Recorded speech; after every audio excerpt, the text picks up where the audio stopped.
مماتی group والے، دیوبندی یا وہابی لا الہ الا اللہ ترجمہ کیا ہے؟ کوئی 11ویں والا نہیں مگر اللہ، کوئی 12ویں والا نہیں مگر اللہ، کوئی مشکل کشا نہیں مگر اللہ، کوئی حاجت روا نہیں مگر اللہ۔ تو یہ حاجت روا، مشکل کشا، 11ویں والا، 12ویں والا، دستگیر، داتا، سب پر جو تقریر وہ کلمہ فٹ کرتے ہیں، تو یہ سارے لفظ جو ہیں نیچے ہیں اور لفظ رحیم اوپر ہے۔ تو جب لفظ اللہ کی جگہ کلمے میں لفظ رحیم نہیں رکھا جا سکتا تو داتا کیسے رکھا جا سکتا؟ یہ تو عجمی لفظ ہے، قرآن میں کہیں اللہ کے ناموں میں نہیں۔ دستگیر، داتا، غریب نواز، حاجت روا، مشکل کشا، یہ سارے لفظ جو ہیں ادھر وہ ہیں جو قرآن میں آئے ہوئے ہیں۔ تو جب ان کو لفظ اللہ کی جگہ رکھ کر کلمہ توحید نہیں بنتا تو پھر یہ دوسرے لفظ جو ان سے بھی نیچے ہیں ان کو رکھ کر کلمہ توحید کا ترجمہ وہ کیسے کرتے؟ تو یہ مطلب ہے کہ وہ لفظ اللہ سے خیانت کرتے ہیں۔ اور یہ معیار بنانا کہ جو حاجت روا ہو وہ اللہ ہوتا ہے، جو مشکل کشا ہو وہ اللہ ہوتا ہے، واجب الوجود اور مستحق عبادت سے ہٹ کر جو معیار ہے اس سے ہٹ کر جو انہوں نے بنایا ہوا ہے، جو حاجت روا ہے وہ اللہ ہے، جو مشکل کشا ہے وہ اللہ ہے، تو پھر مددگار، حاجت روا، مشکل کشا ہونا اگر اللہ ہے تو بتایا جائے کہ بدر کے میدان میں فرشتے کیا کرنے گئے تھے؟ وہ مددگار تھے مگر اللہ نہیں تھے۔ مددگار ہونا ومن نصر الا من عند اللہ، اور اس سے پہلے رب ذوالجلال یعنی یہ ارشاد فرماتا ہے کہ ان کا یعنی فرشتوں کا جو آنا تھا، آئے فرشتے ہیں لیکن خالق کائنات جل جلالہ نے ان کے مدد کو بھیج کر انہیں اسے مدد اپنی قرار دیا ہے کہ یہ میں مدد کر رہا ہوں۔ تو اس بنیاد پر یہ ہے کہ جو ان لوگوں نے معیار بنایا صرف امت کو پر جعلی شرک ثابت کرنے کے لیے، وہ حقیقت میں معیار نہیں ہے۔ اگر اسے بنایا جائے تو پھر قرآن پہ اعتراض ہوتا ہے اور سارے دین پہ اعتراض ہوتا ہے۔ مثال کے طور پر یہ سورہ انفال میں ہے، اِذْ یوحی ربک الی الملائکہ، محبوب یاد کرو وہ وقت جب تمہارا رب وحی کر رہا تھا فرشتوں کو۔ کیا وحی تھی؟ انی معکم، میں تمہارے ساتھ ہوں، فثبتوا الذین آمنوا، تم ایمان والوں کو ثابت قدم رکھو۔ میں تمہارے ساتھ ہوں لیکن ثابت قدم تم نے رکھنا ہے۔ اب یہاں کوئی دور کی تشریح، دور کی تعویل، کوئی دور کا ترجمہ نہیں ہے۔ انی معکم، میں تمہارے ساتھ ہوں۔ کس کے ساتھ؟ فرشتوں کے ساتھ۔ فرشتوں میں تمہارے ساتھ ہوں۔ تمہارا کیا کام ہے؟ فثبتوا الذین آمنوا، تم بدر میں جا کے ایمان والوں کو ثابت قدم رکھو۔ تو ثابت قدم رکھنا ہی مشکل کشائی ہے، یہی مدد ہے، یہی حاجت روائی ہے، اور یہ رب نے فرشتوں سے کروائی ہے۔ تو اللہ کی مرضی ہے، چاہے وہ خود مدد کرے، چاہے وہ کسی سے کروائے۔ توحید یہ ہے کہ اس کی کہ اذن کے بغیر پتہ بھی نہیں ہل سکتا۔ اللہ کسی کو الہ نہیں بناتا، نہ بنایا ہے اس نے۔ کسی کو معبود اس نے ایک منٹ کے لیے بھی نہیں بنایا کہ یہ مجازی معبود ہے، لیکن مددگار اس نے خود بنایا ہے۔ اب معبود اور مددگار کو برابر تولنا یہ ناانصافی ہے۔ مددگار بنا ہے اللہ کی طرف سے مگر معبود کبھی نہیں بنا۔ معبود صرف وہ ایک ہے۔ معبود، مجازی معبود کا کوئی تصور ہی نہیں اسلام میں، لیکن مجازی مددگار کا اب کوئی جھگڑا کرے کہ رب خود کرے، کسی سے کیوں کرواتا ہے؟ یعنی جیسے یہاں کوئی کہے کہ اللہ فرشتوں سے کیوں کرواتا ہے، خود کرے، تو فرماتا لا یسأل عما یفعل وہم یسألون، اس کی مرضی ہے، خود بھی کرتا ہے، اور چاہے تو غیر کو جو اس سے علیحدہ ایک وجود ہے، ہستی ہے، لیکن اس کے تابع ہے، اس کا برگزیدہ ہے، وہ اسے اپنی مدد کا مظہر بنائے تو اسے کوئی روک نہیں سکتا۔ جیسے یہاں اب فرشتوں کو اسی نے کہا کہ جاؤ مدد کرو۔ اب وہابی توحید کے مطابق تو یہاں توحید کا نقصان ہو گیا، جب ہم کہتے ہیں کہ ولی مدد کا مظہر ہیں، نبی مدد کا مظہر ہیں، تو وہ کہتے ہیں کہ ماذا یبقی للہ تعالی، پھر کچھ لوگ نبیوں کے مزارات پہ چلے جائیں گے، کچھ ولیوں کے مزارات پہ چلے جائیں گے، اللہ کے لیے پیچھے کون بچے گا؟ یہ ان کا فلسفہ ہے۔ تو یہاں پھر بلے بلے تو فرشتوں کی بن گئی، تو معاذ اللہ کیا اللہ نے خود توحید کا نقصان کر لیا۔ ان کے بیانیے کے مطابق خود کرتا تو پھر توحید کی بلے بلے ہوتی، اب غیروں سے کروائی ہے تو پھر اب فرشتوں کی بلے بلے ہو گئی۔ لیکن اللہ فرماتا وَمَن نَّصْرُ إِلَّا مِنْ عِنْدِ اللَّهِ، اگرچہ کی انہوں نے ہے مگر یہ مدد اللہ کی ہی ہے، تو اس سے توحید کا نقصان نہیں ہوا، بلکہ توحید کی عظمت ظاہر ہوئی کہ جس رب کے فرشتے یعنی بندے عباد مکرمون جن کو قرآن میں کہا گیا کہ اللہ نہیں یہ بندے ہیں، تو جس اللہ کے بندے اتنے پاورفل ہیں اس اللہ کی اپنی طاقت کا عالم کیا ہوگا۔ تو یہ یعنی بھیجا فرشتوں کو، ان سے مدد کروائی، اور یہ وسیلے کے لحاظ سے بھی، اور جو اہل سنت کا بیانیہ ہے اس کو بھی یہ واضح کرتا ہے کہ دوسرے کہتے ہیں بندہ ہے اور اللہ ہے، درمیان میں کچھ نہیں، اور ادھر بندہ ہے اور اللہ ہے، درمیان میں کچھ ہے۔ وہ کچھ کیا ہے؟ انی معکم، فرشتوں میں تمہارے ساتھ ہوں۔ آخر وہ احکم الحاکمین کی کوئی حکمت تھی، ورنہ وہ کن کہے تو یہ کافر بدر والے تو سارے گھر میں مر جاتے، ان کو مارنے کی ضرورت ہی نہ پڑتی، یا آئے ہوئے سلا دیتا، صحابہ آسانی سے گلے کاٹ دیتے ان کے، ان کو وہ ہٹے کٹے سامنے کھڑے کیے، فری ہینڈ دیا، لیکن فرشتوں کو کہا میں تمہارے ساتھ ہوں تم آگے جاؤ۔ تو یہ بیچ میں فرشتے رکھ کے میدان بدر میں اللہ کی حکمتوں میں سے ایک یہ بھی تھا کہ جب یہ جھگڑا ہوگا کہ بیچ والوں کی ضرورت نہیں ہے بندے کو، اللہ کو تو کسی کی بھی نہیں، بندے کو ڈائریکٹ اللہ سے بیچ میں کوئی نہیں چاہیے، تو اللہ نے بدر میں کہا کہ یہ درمیان میں میرے ہیں، میں نے انہیں کہا ہے آگے جا کے یہ مدد کریں گے، اور ان کی مدد سے شرک نہیں ہوگا بلکہ اس سے ہی توحید کا پیغام آگے جائے گا۔ یہ ہیں بیچ والے، ورنہ اللہ کن کہتا تو سب کچھ ہو جاتا، ان سے کروائی۔ فَثَبِّتُ الَّذِينَ آمَنُوا، تم ایمان والوں کو ثابت قدم رکھو۔ تو یہ حکمتیں تھیں کہ جب اس بارے میں قوم میں جھگڑا ہوگا کہ وسیلہ درمیان میں ماننا چاہیے یا نہیں ماننا چاہیے، یا اللہ کے اور بندے کے درمیان کوئی اور ذات جو ہے وہ درمیان میں ایسی جائز ہے یا ناجائز ہے، تو یہ بتایا جائے کہ مدد تو خود بھی کر سکتا تھا، لیکن اس نے کہا انی معکم، میں تمہارے ساتھ ہوں۔ فَثَبِّتُ الَّذِينَ آمَنُوا، قرآن میں دوسری جگہ یہی لفظ اللہ نے اپنے لیے استعمال کیے ہیں، یہی لفظ، اور یہاں اللہ نے وہی لفظ اپنے بندوں کے لیے استعمال کیے ہیں۔ اگر یہ ثابت قدم رکھنا الوہیت کا معیار ہوتا کہ جو مشکل میں ثابت قدم رکھے وہ اللہ ہے، تو پھر کبھی بھی فرشتوں کے لیے نہ بولا جاتا۔ تو پتہ چلا مددگار ہونا یہ معیار الوہیت نہیں ہے، واجب الوجود ہونا اور مستحق عبادت ہونا یہ۔ اب فرشتے یہاں مدد کر کے، مشکل کشائی کر کے اللہ نہیں بنے، کیوں نہیں بنے؟ کہ مددگار بنے ہیں، واجب الوجود تو نہیں بنے۔ مددگار تو بن گئے ہیں مگر مستحق عبادت تو نہیں بنے، رہے پھر بھی بندے ہی ہیں مگر مددگار بن گئے ہیں، اور اتنی بھاری مدد، بڑی مدد انہوں نے کی ہے۔ اور وہی لفظ دوسری جگہ قرآن میں اللہ کے لیے تھے، اللہ کے بندوں کے لیے بھی آ گئے۔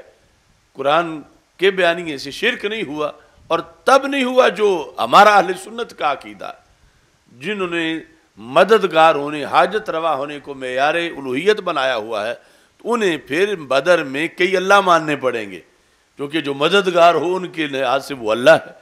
تو مددگار یہ یقینی طور پر تھے مگر اللہ نہیں تھے، کس پر؟ ہماری تعریف کے مطابق، کیونکہ پھر بھی یہ واجب الوجود نہیں تھے، پھر بھی یہ مستحق عبادت نہیں تھے، پھر بھی اللہ کے بندے ہی تھے۔ اور دوسروں کے مطابق یا انہیں معیار الوہیت بدلنا پڑے گا یا پھر کئی اللہ ماننے پڑیں گے، کہ اگر انہوں نے مددگار، مشکل کشا، حاجت روا اس کو بنایا ہوا ہے تو پھر مددگار تو یہ یقیناً تھے جنہوں نے بدر میں مدد کی۔ اچھا جی، اب یہاں جو دوسری آیت ہے جس میں یہ شان رب ذوالجلال کی ہے، وہ 26واں پارہ ہے، تو وہ حقیقی ہے اور یہ مجازی ہے، لیکن لفظ میں مجازی نہیں لکھا ہوا ساتھ، لفظ ہو بہو ایک طرح کا دونوں جگہ پہ لکھا ہوا ہے۔ یہ سورہ محمد صلی اللہ علیہ وسلم، اس میں ہے آیت نمبر 7، یا ایھا الذین آمنوا ان تنصروا اللہ ینصرکم ویثبت اقدامکم، اے ایمان والو اگر تم اللہ کی مدد کرو گے تو اللہ تمہاری مدد کرے گا، اور کیا کرے گا؟ یثبت اقدامکم، اللہ تمہیں ثابت قدم رکھے گا۔ تو ثابت قدم رکھنا اللہ کی شان ہے، مگر معیار الوہیت نہیں ہے۔ شان ضرور ہے، جس طرح رحیم ہونا اللہ کی شان ہے، مگر معیار الوہیت نہیں ہے۔ تو یہاں یثبت اقدامکم، اللہ تمہیں ثابت قدم رکھے گا، یہ 26ویں پارے کے اندر ہے، اور 9ویں پارے میں ہے کہ انی معکم فثبتوا الذین آمنوا، فرشتوں تم ثابت قدم رکھو۔ تو اب خود کلام الہی اس میں ہے کہ اللہ بھی ثابت قدم رکھتا ہے، فرشتے بھی ثابت قدم رکھتے ہیں، لیکن شرک نہیں ہوا۔ تو جب اس سے شرک نہیں ہوا تو یہ کہنے سے کیسے ہوگا کہ اللہ بھی مشکل حل کرتا ہے، اللہ والے بھی مشکل حل کرتے ہیں؟ فرق یہ ہوگا کہ وہ ذاتی طور پر، یہ عطائی طور پر، وہ حقیقی طور پر، یہ مجازی طور پر، چونکہ معیاری مددگار تو مجازی ہو سکتا ہے مگر مجازی اللہ نہیں ہو سکتا۔ تو یہ یعنی ایک بیانیہ، ایک جھلک میں نے آپ کے سامنے پیش کی۔ اس قانون کے مطابق آپ بیان کریں گے تو کسی بڑے سے بڑے جو دھرتی دھکیل وہابی ہو وہ بھی دم نہیں مار سکے گا آگے سے، اور نہ اتنے سال ہوئے ہیں کہ انہوں نے ہمارے کسی دلیل کا جواب دیا جس بیس پر معیار الوہیت بیان کر کے ہم نے ان کا رد کیا ہے۔ اب یہاں اس کے ضمن میں پھر جب ہم کہتے ہیں کہ شرک تب بنتا ہے جب کوئی کسی کو واجب الوجود مانے یا مستحق عبادت مانے، ورنہ شرک نہیں بنتا۔ تو انہوں نے ظلم کیا ہے جو شرک کا فتویٰ امت پر لگایا ہے، اور غیروں کو خوش کیا، یہود و نصارہ کو، کہ ہم تو ڈوبے تھے صنم تجھے بھی لے ڈوبیں، کہ وہ تو مشرک ہوئے تھے، کافر ہوئے تھے، وہ تو فارغ ہوئے تھے، انہیں تو قرآن نے ایکسپائر کیا تھا، اب وہ چاہتے ہیں یہ بھی ہو جائیں یہ امت۔ تو اس پوری امت کو انہوں نے شرک کا فتویٰ لگا کر ان کی خواہش کو پورا کیا۔ اب یہ اس پر وہ دلیل مثلا یہ دیتے ہیں کہ من حلف بغیر اللہ فقد اشرک، جس نے غیر اللہ کی قسم اٹھائی اس نے شرک کیا، یقیناً اس نے شرک کیا۔ تو ہمارے پورے بیانیہ کے مقابلے میں وہ کہتے دیکھو اب اس نے کیا کوئی واجب الوجود مانا اللہ کے سوا، اس نے کیا کوئی مستحق عبادت مانا اللہ کے سوا، تو شرک تو اس نے بھی کیا، یعنی حدیث سے شرک ثابت ہو گیا۔ تمہارا جو معیار بیان کردہ ہے اس سے ہٹ کے تم کہتے ہو کہ الوہیت میں کوئی اللہ کا شریک مانے تو پھر شرک ہوتا ہے، ویسے نہیں ہوتا۔ تو یہاں تو قسم اٹھانے سے من حلف بغیر اللہ فقد اشرک، یہ حدیث شریف ہے کہ جس نے اللہ کے سوا کسی کے نام کی قسم اٹھائی تو اس نے شرک کیا۔ تو یہ دیکھو کہ وہ کہتے ہیں کہ شرک تو اس طرح بھی پایا جاتا ہے۔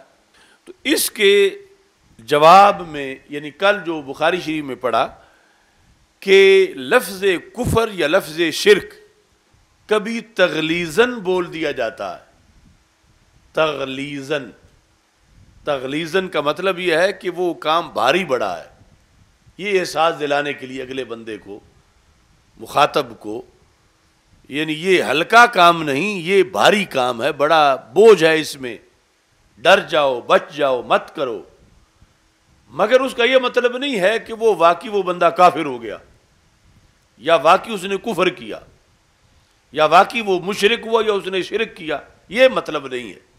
جس طرح کہ نماز کے بارے میں تو عام حدیث آپ نے پڑھی ہوئی ہے، من ترک الصلاۃ متعمدا فقد کفر، یعنی نماز اگر مانتا ہے کہ فرض ہے لیکن جان بوجھ کے رہ گئی ہے تو کیا اس سے اس کی بیوی سے اس کا نکاح ٹوٹ جائے گا؟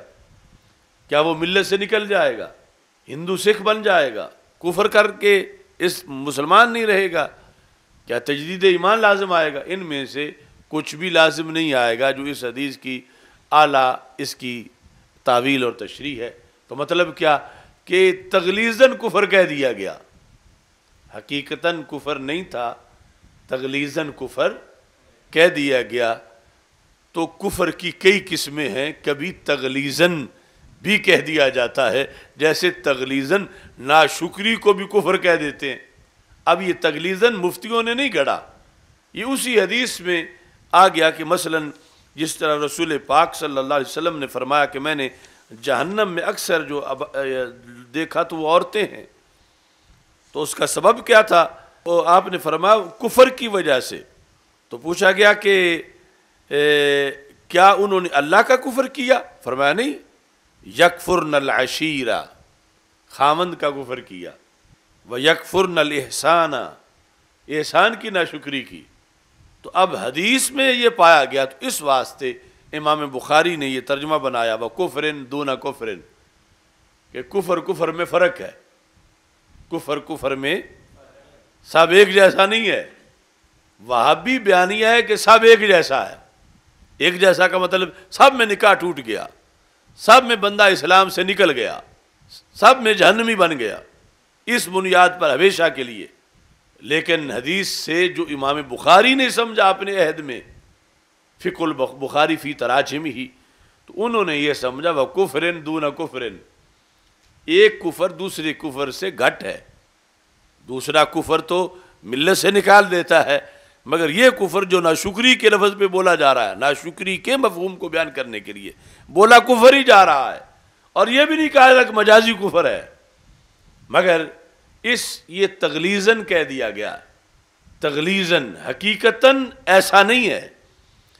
یہ احساس دلانے کے لیے کہ یہ بھی بھاری کام ہے، اور اس سے بھی عورت دیکھا وہ جہنم چلی گئی، مگر مشرکہ نہیں بنی، کافرہ نہیں بنی کہ وہ جو دائمی جہنم میں ہو، لیکن لفظ کفر بولا گیا۔ تو ہمارا بیانیہ ہے کہ کفر کفر میں فرق ہے، شرک کے لفظ میں فرق ہے، یعنی شرک میں فرق ہے۔ جیسے امام بخاری نے ترجمۃ الباب بنایا نا کہ کفر کفر میں فرق ہے، تو اسی پر ہم نے آگے تو عقیدہ توحید سیمینارز میں یہ بتایا کہ شرک میں بھی فرق ہے، یعنی تغلیظاً لفظ کفر ہی نہیں، لفظ شرک بھی بولا گیا ہے تغلیظاً، یعنی جیسے تغلیظاً عورت کے خامند کی ناشکری کو کفر سے تعبیر کیا گیا، وہ کافرہ نہیں ہے، مومن نہیں ہے، ایسے ہی تغلیظاً کہیں مومن کو مشرک بھی کہہ دیا گیا، اور اس میں سے یہ مقام بھی ہے من حلف بغیر اللہ فقد اشرک، من حلف بغیر اللہ فقد، یعنی ایک تو یہ مسئلہ آگے ہم بیان بھی کریں گے، یعنی رائج ہونا چاہیے کہ یہ لوگ جو کسی اور کی قسم اٹھاتے ہیں اس سے باز رہیں کہ یہ بھاری بات ہے، اللہ کے سوا کسی کی جب قسم اٹھائی جائے تو، لیکن یہ ہے کہ اس سے بندہ ملت سے نہیں نکل جاتا، ملت سے کہ ملت اسلام سے نکل جائے، اور کسی نے اگر یہ قسم اٹھا لی تو اب پھر نئے سرے سے کلمہ پڑھے اور پھر بیوی سے نکاح کرے، ایسا نہیں ہے۔ کیوں نہیں ہے؟ اگر یہ تغلیظاً نہ ہوتا تو پھر ایسے ہی ہوتا، یہ ہے اشرکا تغلیظاً یا کافارہ تغلیظاً۔ اچھا، اس پر جو ہے وہ اب آگے مزید بحث ہے، چونکہ ان کا ہمارا جھگڑا شرک پر ہے اور اس میں لفظ شرک ہے، تو آگے پھر انہوں نے اس سلسلے میں مزید جو مکتبہ والے ہیں کچھ، انہوں نے اپنا حصہ ڈالا وہابیت کو سپورٹ کرنے کے لیے، کیونکہ ترجمۃ الباب جو ہے اس سے پھر جو مصنف ہے، محدث روایت کرنے والا ہے، اس کا پھر نقطہ نظر جو ہے وہ ظاہر ہو جاتا ہے ترجمۃ الباب کی بنیاد پر۔ تو اس بنیاد پہ یہ حدیث ہے جامع ترمذی میں، جلد نمبر 1 صفحہ نمبر 280، یہ نیچے ہے حدثنا قتیبہ، یہ دو لینے چھوڑ کے تو صرف لفظ باب ہے، اور آگے حدثنا قتیبہ ہے، حدثنا قتیبہ، اس میں ہے فقال ابن عمر لا تحلف بغیر اللہ فإنی سمعت رسول اللہ صلی اللہ علیہ وسلم یقول من حلف بغیر اللہ فقد کفر او اشرک، فقد کفر و اشرک۔ اب یہاں پر یہ جو صرف باب ہے، امام ترمذی نے صرف باب ہی قائم کیا، لفظ باب، یعنی انہوں نے اپنی طرف سے یہاں یہ ہیڈنگ دینا مناسب نہیں سمجھا کہ وہ اوپر ہیڈنگ دیتے باب من حلف بغیر اللہ فقد اشرک، چونکہ اس میں بحث تھی، چونکہ اس کی تعویل تھی، اور وہ تعویل انہوں نے خود لکھی ہوئی ہے یہاں پر، تو پھر وہ اس تعویل کے خلاف اس حدیث کا عنوان کیسے لکھتے جو وہ اس حدیث کی حقیقی مطلب سمجھتے ہیں۔ اس واسطے انہوں نے صرف باب لکھ دیا، ترجمۃ الباب نہیں لکھا۔ ایسے ہی جو دیگر چھاپے ہیں یا شروحات میں ہے، انہوں نے بھی کوئی تبدیلی نہیں کی، یعنی وہ پھر تو ان کے ذمہ لگتا ہے نا کہ وہ یہ کہہ رہے ہیں، جبکہ انہوں نے نیچے جو ظاہری مطلب ہے اس کے خلاف لکھا ہے، یعنی شرک نہ بننے پر انہوں نے آگے دلیلیں دی ہیں، امام ترمذی نے خود جنہوں نے یہ حدیث روایت کی ہے۔ اب یہ مثلا قوت المغتزی علی جامع ترمذی جلد نمبر 2، تو اس میں بھی اوپر بالکل ویسے سمپل لفظ باب لکھا ہوا، یعنی ترجمۃ الباب نہیں ہے کہ من حلف بغیر اللہ فقد اشرک، باب من حلف بغیر اللہ فقد اشرک، ایسا ہرگز نہیں ہے۔ یہ کیا ہے؟ قوت المغتزی علی جامع ترمذی۔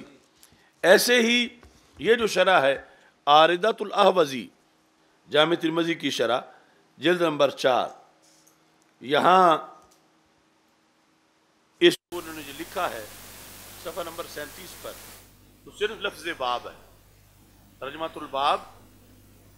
پتہ چلا کہ یہ جو پرانے چھاپے تھے، یا جس وقت یہ مصنفین شرح لکھتے رہے، شارحین، اور یہ تو کہیں دور تک بھی کسی ترجمۃ الباب کا ذکر نہیں تھا کہ امام ترمذی کے کھاتے میں ڈالا جائے کہ وہ یہاں سے شرک سمجھ رہے تھے، کہیں بھی ایسے پہلے نہیں تھا، پہلے جتنا بھی زمانہ گزرا۔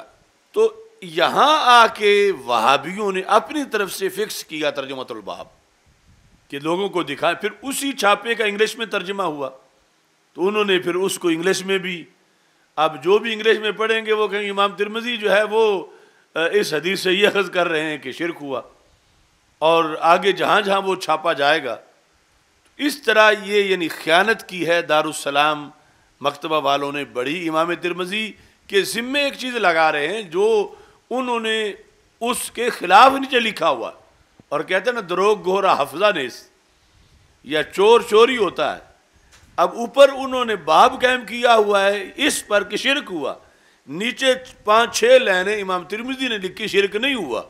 اب وہ 5-6 لائنیں تو پھر کبھی کاٹیں گے جا کر کہ جب یہ چوری ہضم ہو جائے گی، لیکن تاڑنے والے بھی قیامت کی نظر رکھتے ہیں، اس لیے ہم مواخذہ کر رہے ہیں کہ یہ خائن لوگ خیانتوں سے باز آ جائیں، اور اتنے بڑے ائمہ پر یہ تہمت لگا رہے ہیں اور غلط چیز ان کی طرف منسوب کرنا چاہتے ہیں۔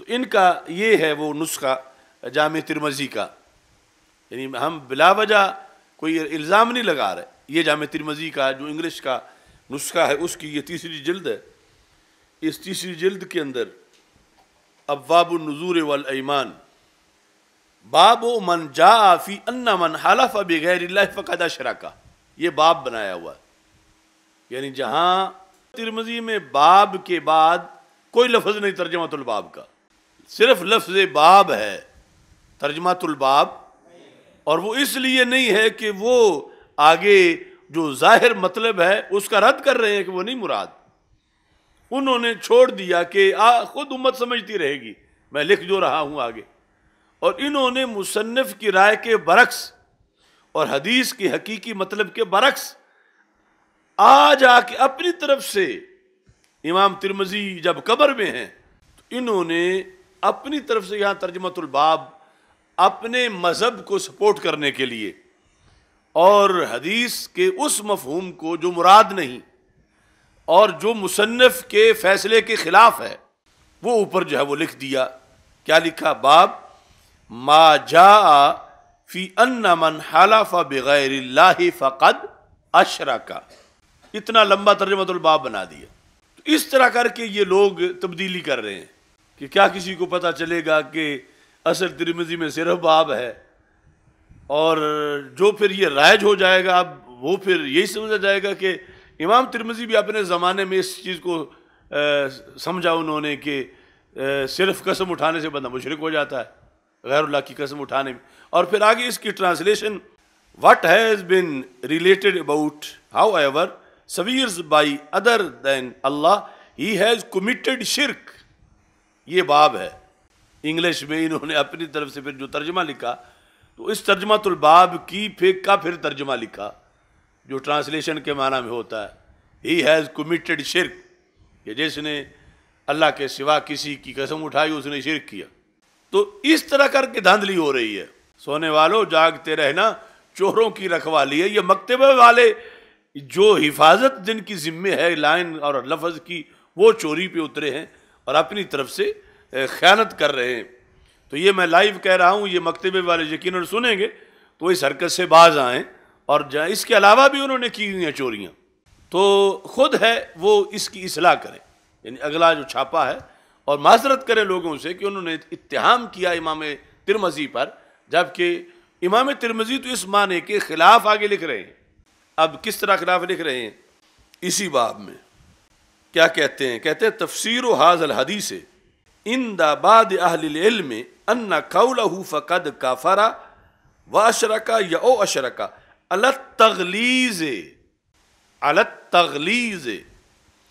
یعنی یہ تغلیظ ایسا نہیں کہ ہم نے آ جا کے گھڑ لیا کہ اشرف آصف جلالی جو ہے وہ کہتا ہے کہ ایک کفر تغلیظاً ہوتا ہے، ایک شرک تغلیظاً ہوتا ہے. ایسا ہوتا نہیں ہے. یہ تغلیظ ان ائمہ نے کہی ہوئی ہے. اس مقام پر انہوں نے کیا کہا کہ خواہ کفر کا لفظ ہے اصل حدیث میں، متعین نہیں کہ کافرہ صرف کہا یا صرف اشرکہ کہا یا دونوں کہے. اس واسطے راوی کی یہ ذمہ داری تھی کہ وا بھی لکھ دے، او بھی لکھ دے، کافرہ بھی لکھ دے، اشرکہ بھی لکھ دے. اور اسی بنیاد پر تو اوپر انہوں نے سکوت اختیار کیا کہ وضاحت میں آگے چیز آ رہی ہے.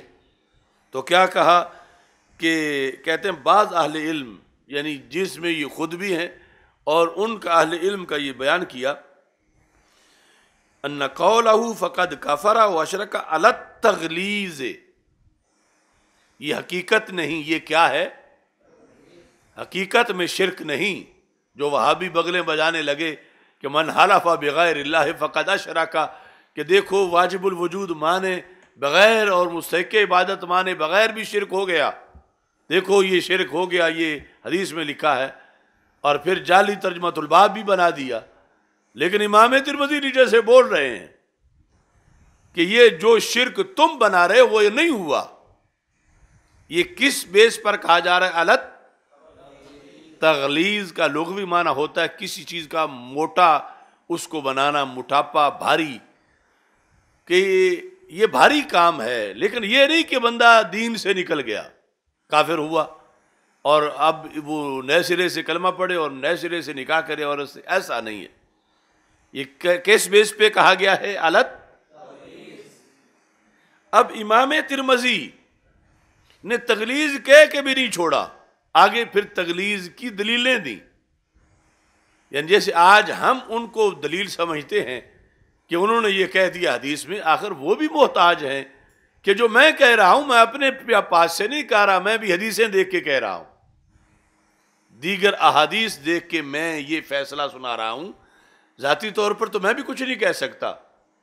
دیگر احادیث بتاتی ہیں کہ یہ تغلیظاً کہا گیا ہے، جس کو وہابی حقیقتاً بنا رہے ہیں اور جس کا ترجمۃ الباب بدل رہے ہیں، وہ اس کے خلاف پھر آگے دلیلیں دے رہے ہیں کہ یہ حقیقتاً یہاں شرک نہیں ہے، تغلیظاً ہے. اس سے بندے کا نکاح نہیں ٹوٹتا، اس سے بندہ دائرہ اسلام سے خارج نہیں ہوتا.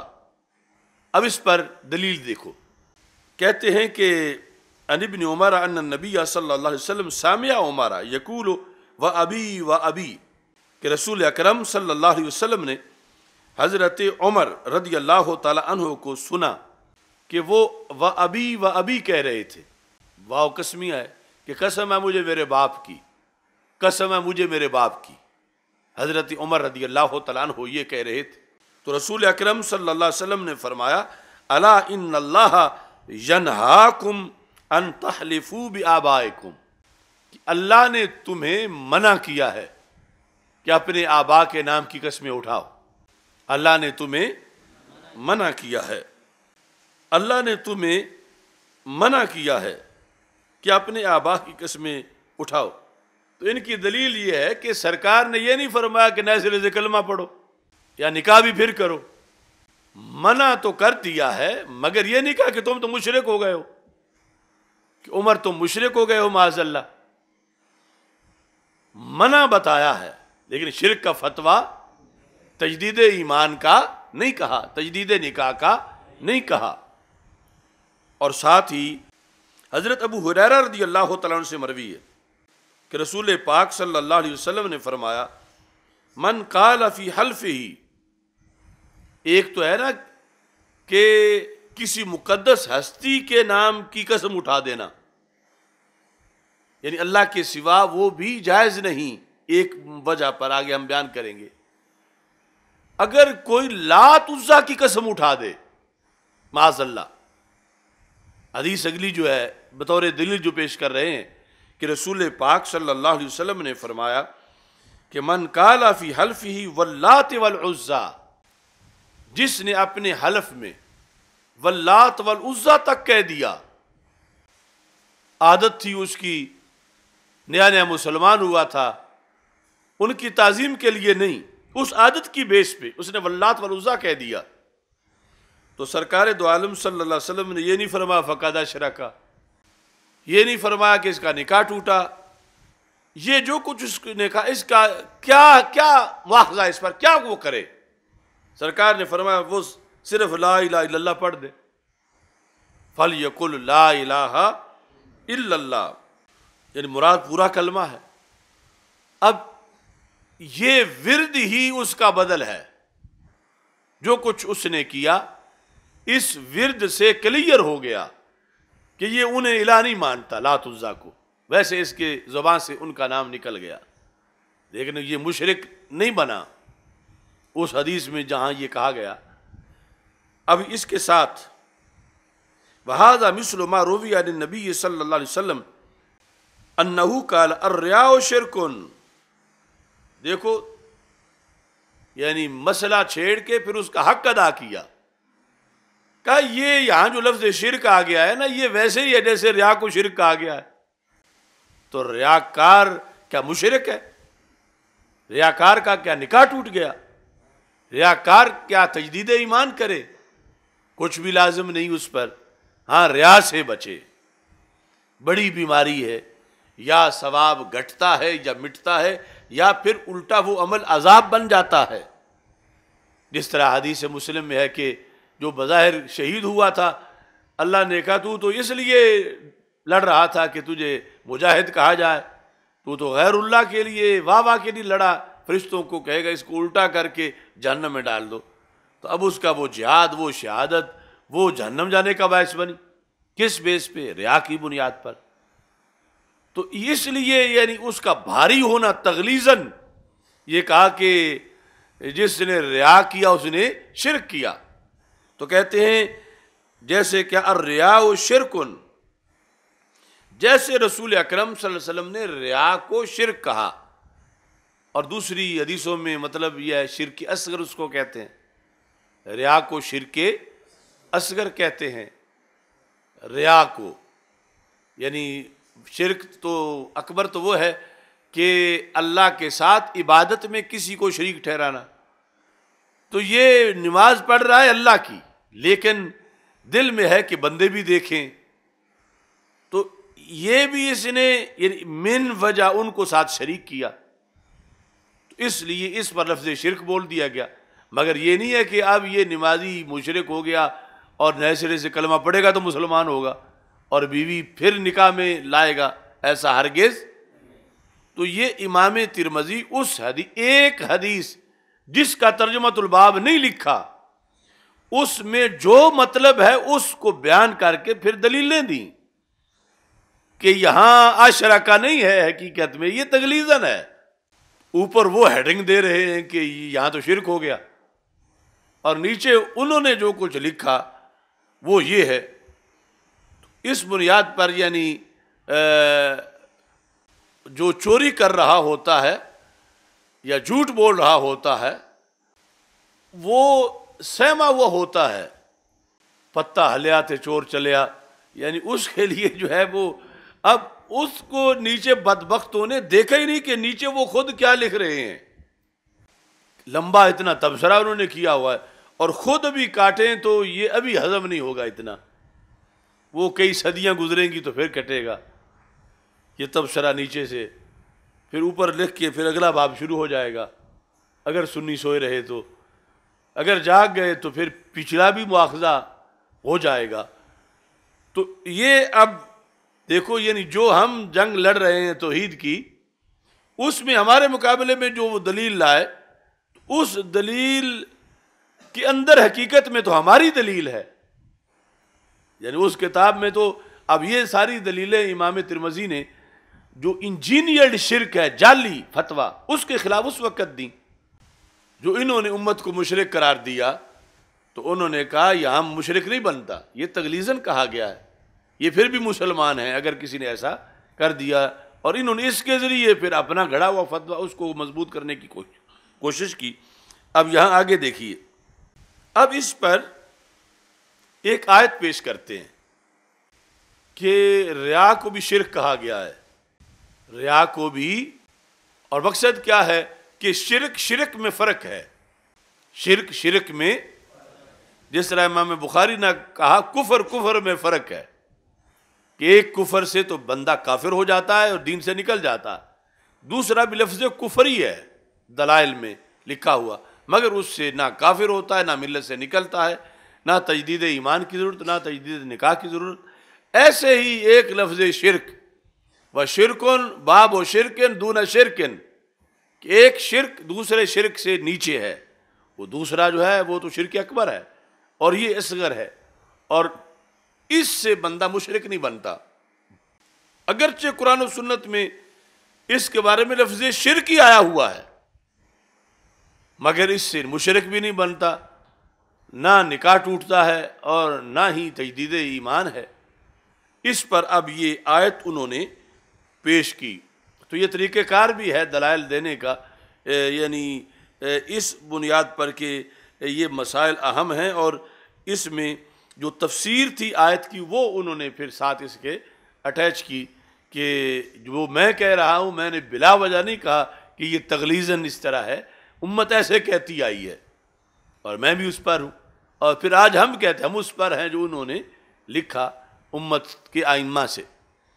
اب یہ آیت قرآن مجید کی، من کان یرجو لقاء ربہ فلیعمل عملا صالحا، یہ سورہ کہف آیت نمبر 110، فمن کان یرجو لقاء ربہ فلیعمل عملا صالحا ولا یشرک بعبادت ربہ احدا، ولا اپنے رب کی عبادت کے ساتھ کسی کو شریک نہ کرے، کسی کو شریک، اپنے رب کی عبادت میں کسی کو شریک کر کے شرک نہ کرے، لا یشرک، یہ لفظ اس کی کیا تفسیر ہے؟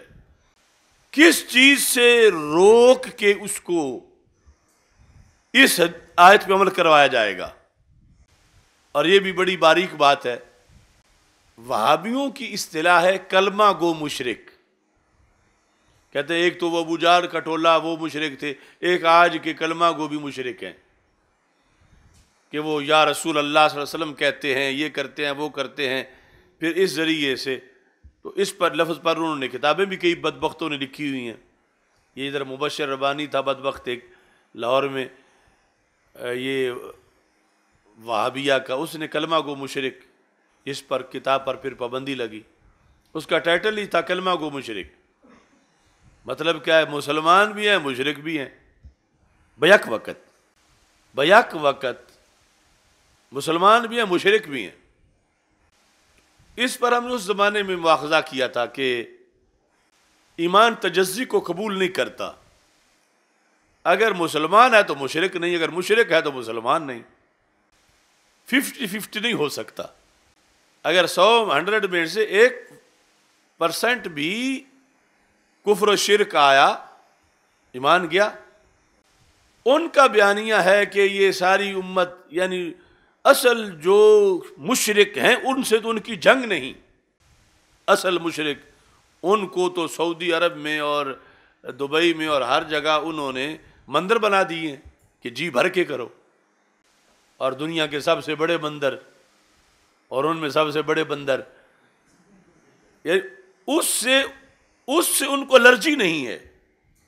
اور یہ خبر دی تھی رسول پاک صلی اللہ علیہ وسلم نے، تیری نظر خارزار شب میں گلاب تحریر کر چکی تھی، اجاڑ نیندوں کے خواب میں انقلاب تحریر کر چکی تھی.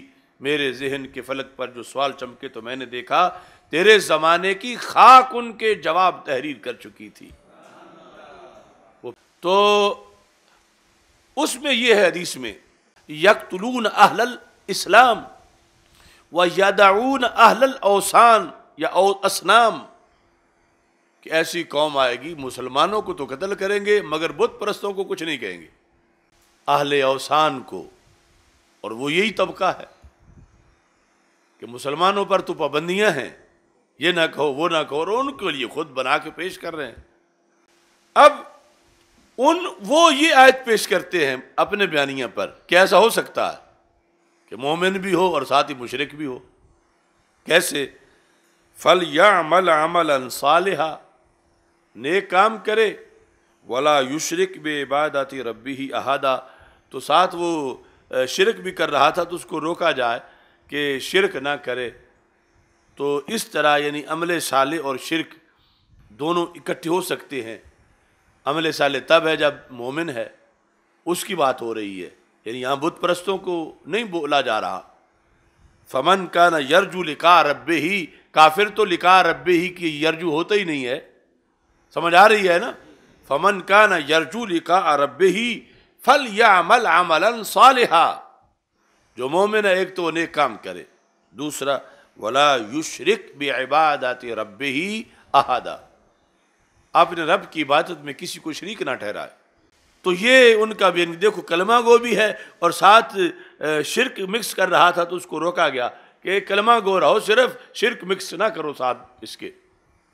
اب اس کو انہوں نے یعنی یہ ہے ایک غلط بیس پر پھر آگے مزید غلط کرنا جو آج یہ کر رہے ہیں. امام ترمذی نے تو اس آیت کو اس چیز کی دلیل بنایا کہ حدیث میں جو فقد اشرکا ہے وہ حقیقتاً نہیں تغلیظاً ہے. تو تغلیظاً کیوں ہے؟ کہ آیت میں رب ذوالجلال نے حکم دیا ہے کہ ریا سے بچنے کا، اور ریا سے بچنے کو شرک سے تعبیر کیا ہے، شرک سے بچنے کے ساتھ. یعنی لا یشرک کا مطلب ہے لا یرائی، نماز پڑھے ساتھ ریا نہ کرے، نماز تو پڑھے مگر ساتھ ریا. اب یہ تو اکٹھا ہو جائے گا ایمان کے ساتھ، کلمہ گو ریاکار ہو، مگر یہ نہیں ہو سکتا کہ کلمہ گو ہو اور مشرک بھی ہو. کلمہ گو یعنی پورا دین کا کلمہ پڑھے ہوئے ایک بندہ جو ہے وہ 15ویں صدی میں مسجد میں نماز پڑھ رہا ہے، اور نماز پڑھنے کے ساتھ ساتھ کہا جائے کہ یہ مسلمان ہے کلمہ گو ہے لیکن یہ مشرک بھی ہے کیونکہ ابھی اذان سے پہلے اس نے درود شریف میں یا رسول اللہ صلی اللہ علیہ وسلم پڑھا تھا. تو وہابی بیانیہ یہ ہے. اور امام ترمذی اس آیت سے کیا سمجھتے ہیں؟ پہلوں کے ذریعے سے کہ یہاں شرک کا لفظ بولا گیا ہے ریاکاری پر، یہاں شرک اکبر نہیں ہے. مومن ہو اور شرک اکبر کرے تو پھر مومن نہیں ہے، اگر مومن ہے تو شرک اکبر نہیں ہے.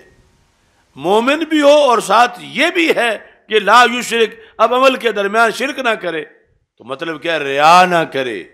تو یہاں ریا کو شرک سے تعبیر کیا گیا. ولا یشرک کا معنی کیا؟ لا یرائی. تو اب وہابیہ کا بیانیہ ختم ہوا. انہوں نے جو گھڑا تھا اس کے مقابلے میں امت کا بیانیہ آ رہا ہے، اور وہ یہاں شرک سے مراد شرک اکبر نہیں لیتے بلکہ شرک اصغر لیتے ہیں، اور اکبر اور اصغر میں بڑا فرق ہے زمین و آسمان کا۔ اور لا یشرک کا معنی کیا ہے؟ لا یرائی۔ اب یہاں دیکھو کیا لکھتے ہیں، کہتے ہیں کہ فَقَدْ فَسَّرَ بَعْضُ أَهْلِ الْعِلْمِ هَذِهِ الْآيَةَ مَنْ كَانَ يَرْجُو، اصل میں فَمَنْ كَانَ يَرْجُو لِقَاءَ رَبِّهِ فَلْيَعْمَلْ عَمَلًا صَالِحًا الْآيَةَ، یعنی وَلَا يُشْرِكْ بِعِبَادَةِ رَبِّهِ أَحَدًا۔ اس کی تفسیر کیا کی ہے؟ قَالَ لَا يُرَائی، لا یرائی یہی ہے ساری ملائی اس پر، یعنی لا یرائی کہہ کے انہوں نے نجد کو دھکا اس وقت دیا۔ لا کہ لا یشرک یہ لا یرائی ہے، یہ شرک اکبر نہیں، شرک اصغر ہے۔ تو کلمہ گو ریاکار تو ہو سکتا ہے اور اسے نہیں ہونا چاہیے کہ ہو، مگر کلمہ گو مشرک نہیں ہو سکتا، کیونکہ کلمہ گو یعنی جو پورا کلمہ اس نے پڑھا ہے دین کا، تو اس کے بعد وہ اگر شرک کرے گا تو پھر ٹوٹلی مشرک ہے، اور اگر مومن ہے تو ٹوٹلی مومن ہے۔ یہ ہاف یا اس طرح نہیں ہو سکتا۔ تو اس بنیاد پر یہ اصطلاح ہے ہی نہیں کلمہ گو مشرک، جو انہوں نے آج گھڑی ہمارے خلاف۔ ہاں جو ان کے خلاف ہے وہ شروع اسلام سے آ رہی ہے، وہ کیا ہے؟ کلمہ گو منافق، کلمہ گو، کلمہ گو، کلمہ گو۔ اب بات کریں ہمارے ساتھ، ہمارے لیے انہوں نے نئی سیٹ بنانے کی کوشش کر رہے ہیں جو 14 صدیوں میں لفظ ہی نہیں ہے، اور یہ جہاں پھنسے ہوئے ہیں وہ تو شروع اسلام سے لفظ ہے۔ یعنی کلمہ گو منافق تو ہو سکتا ہے، مگر یہ کہ کلمہ گو پورا ہو اور پھر اس کے لیے اصطلاح، اور وہاں بھی پھر یہ ہے کہ یعنی جب کلمہ گو منافق ہے تو پھر وہ کافر ہی شمار ہوگا، لیکن وہ یہ ہے کہ اب نکل کے مسلمانوں سے ادھر چلا گیا، یا کلمہ گوئی حقیقت میں نہیں تھا۔ بہرحال اصطلاح وہ آ رہی ہے، مگر کلمہ گو مشرک کی کوئی اصطلاح وہ انہوں نے نجدیوں نے گھڑی ہے، وہابیوں نے سعودی عرب میں، اور پھر انہوں نے یہاں بھیجی ہے، اور آگے ہم نے اللہ کے فضل سے اس اصطلاح کا گلا دبا دیا ہے کہ کلمہ گو منافق کی ہے، اور وہ دیکھو کس پر سچی آ رہی ہے۔ ہمارے لیے تو میں نے ڈھونڈی ہے جو یہ تو ہم پہ سچی نہیں آتی۔ فَلْيَعْمَلْ عَمَلًا صَالِحًا۔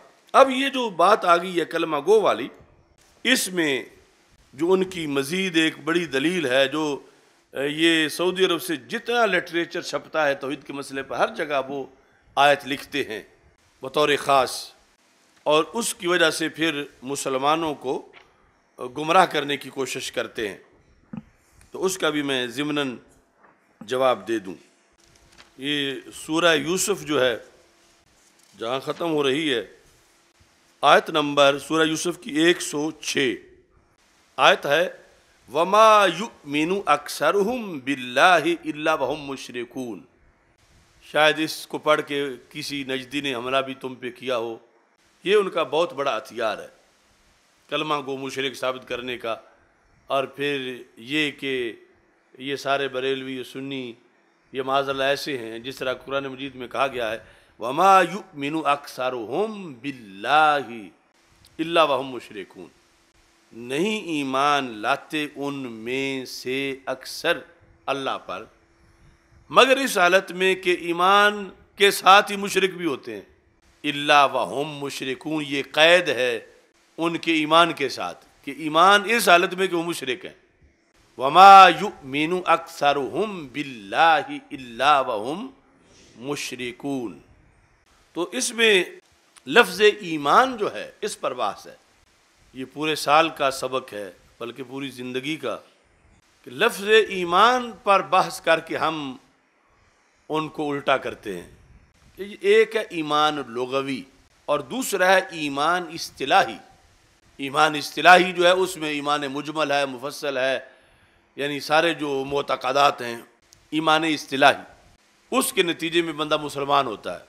ایک ہے لغوی، مطلقاً کسی چیز کو مان جانا۔ اگرچہ اس کے مان جانے کے بعد ابھی اصطلاحی مسلمان نہیں ہوا، اصطلاحی ایمان نہیں آیا، لیکن لغوی طور پر آ گیا ہے کہ جتنی چیزوں پر ایمان لانا ہے ان میں سے کسی ایک چیز کو، دو کو، تین کو کسی طرح سے کسی نے مانا ہوا ہے کچھ وقت کے لیے، تو لغوی ایمان کا لفظ وہاں پر بولا جائے گا، مگر اصطلاحی ایمان کا لفظ وہاں پر نہیں بولا جائے گا۔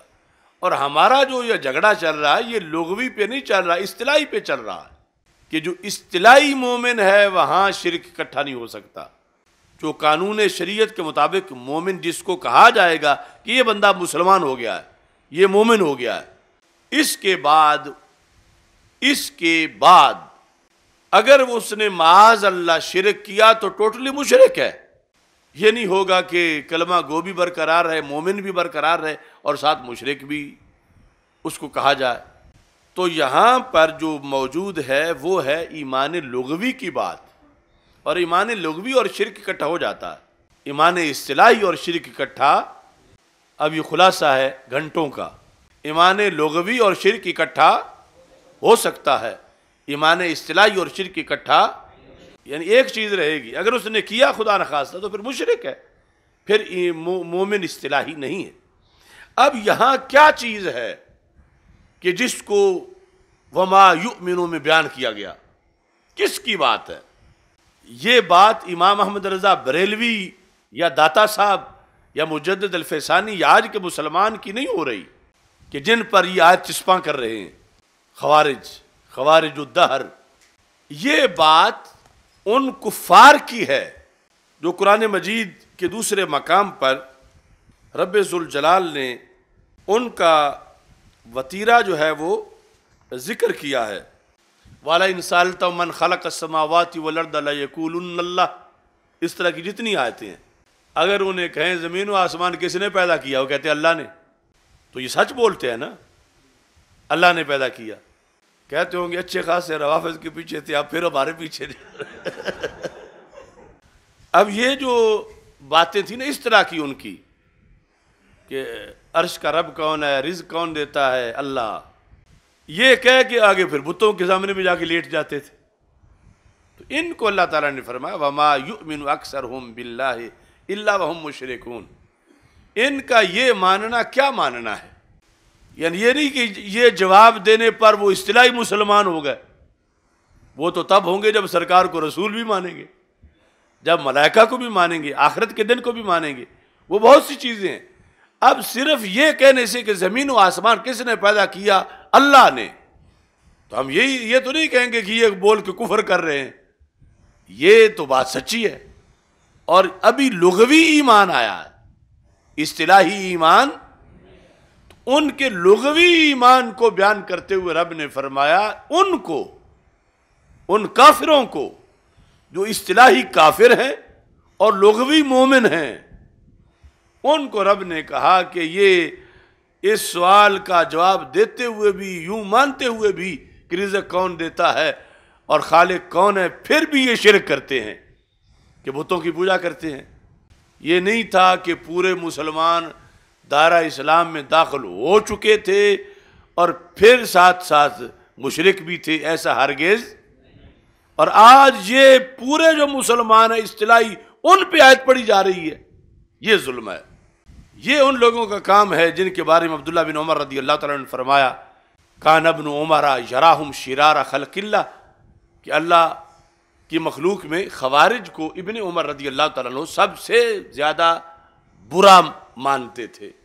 شرار شریر کی جمع ہے، خلق اللہ خلق خدا میں سے سب سے زیادہ شریر، یراہم ان کو، پیچھے ذکر خوارج کا ہے بخاری میں، قال انہم انطلقوا الی آیات نازلت فی الکفار فجعلوها علی المؤمنین، کہ جو آیتیں کافروں کے بارے میں اتری تھی یہ مومنوں پر فٹ کرتے ہیں، یہ خوارج کی نشانی ہے۔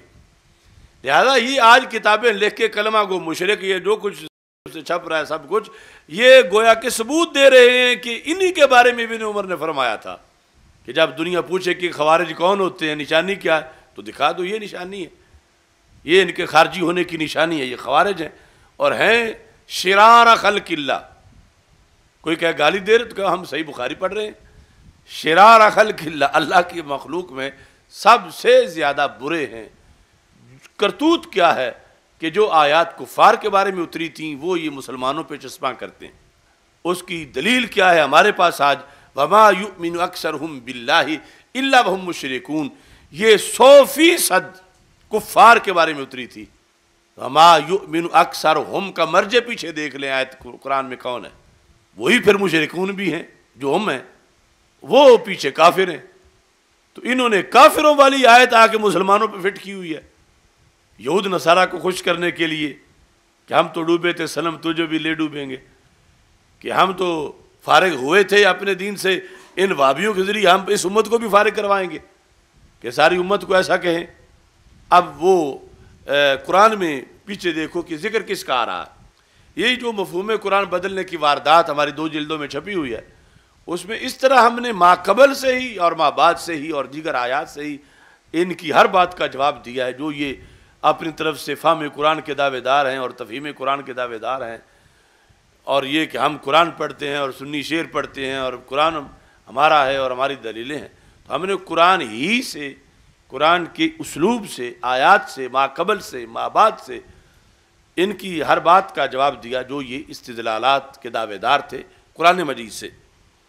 اب یہاں یہ جو آیت ہے سورہ یوسف میں، وَمَا يُؤْمِنُ أَكْثَرُهُمْ بِاللَّهِ إِلَّا وَهُمْ مُشْرِكُونَ، اس سے پہلی کیا آیت ہے؟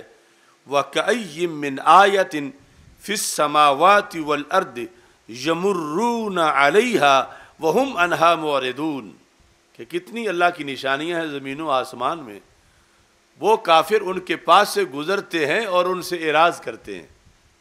تو یہ ذکر کس کا ہے؟ معرضون کا ہے۔ معرضون، وہ اعراض کرتے ہیں، اللہ کی نشانیوں کو مانتے ہی نہیں ہیں۔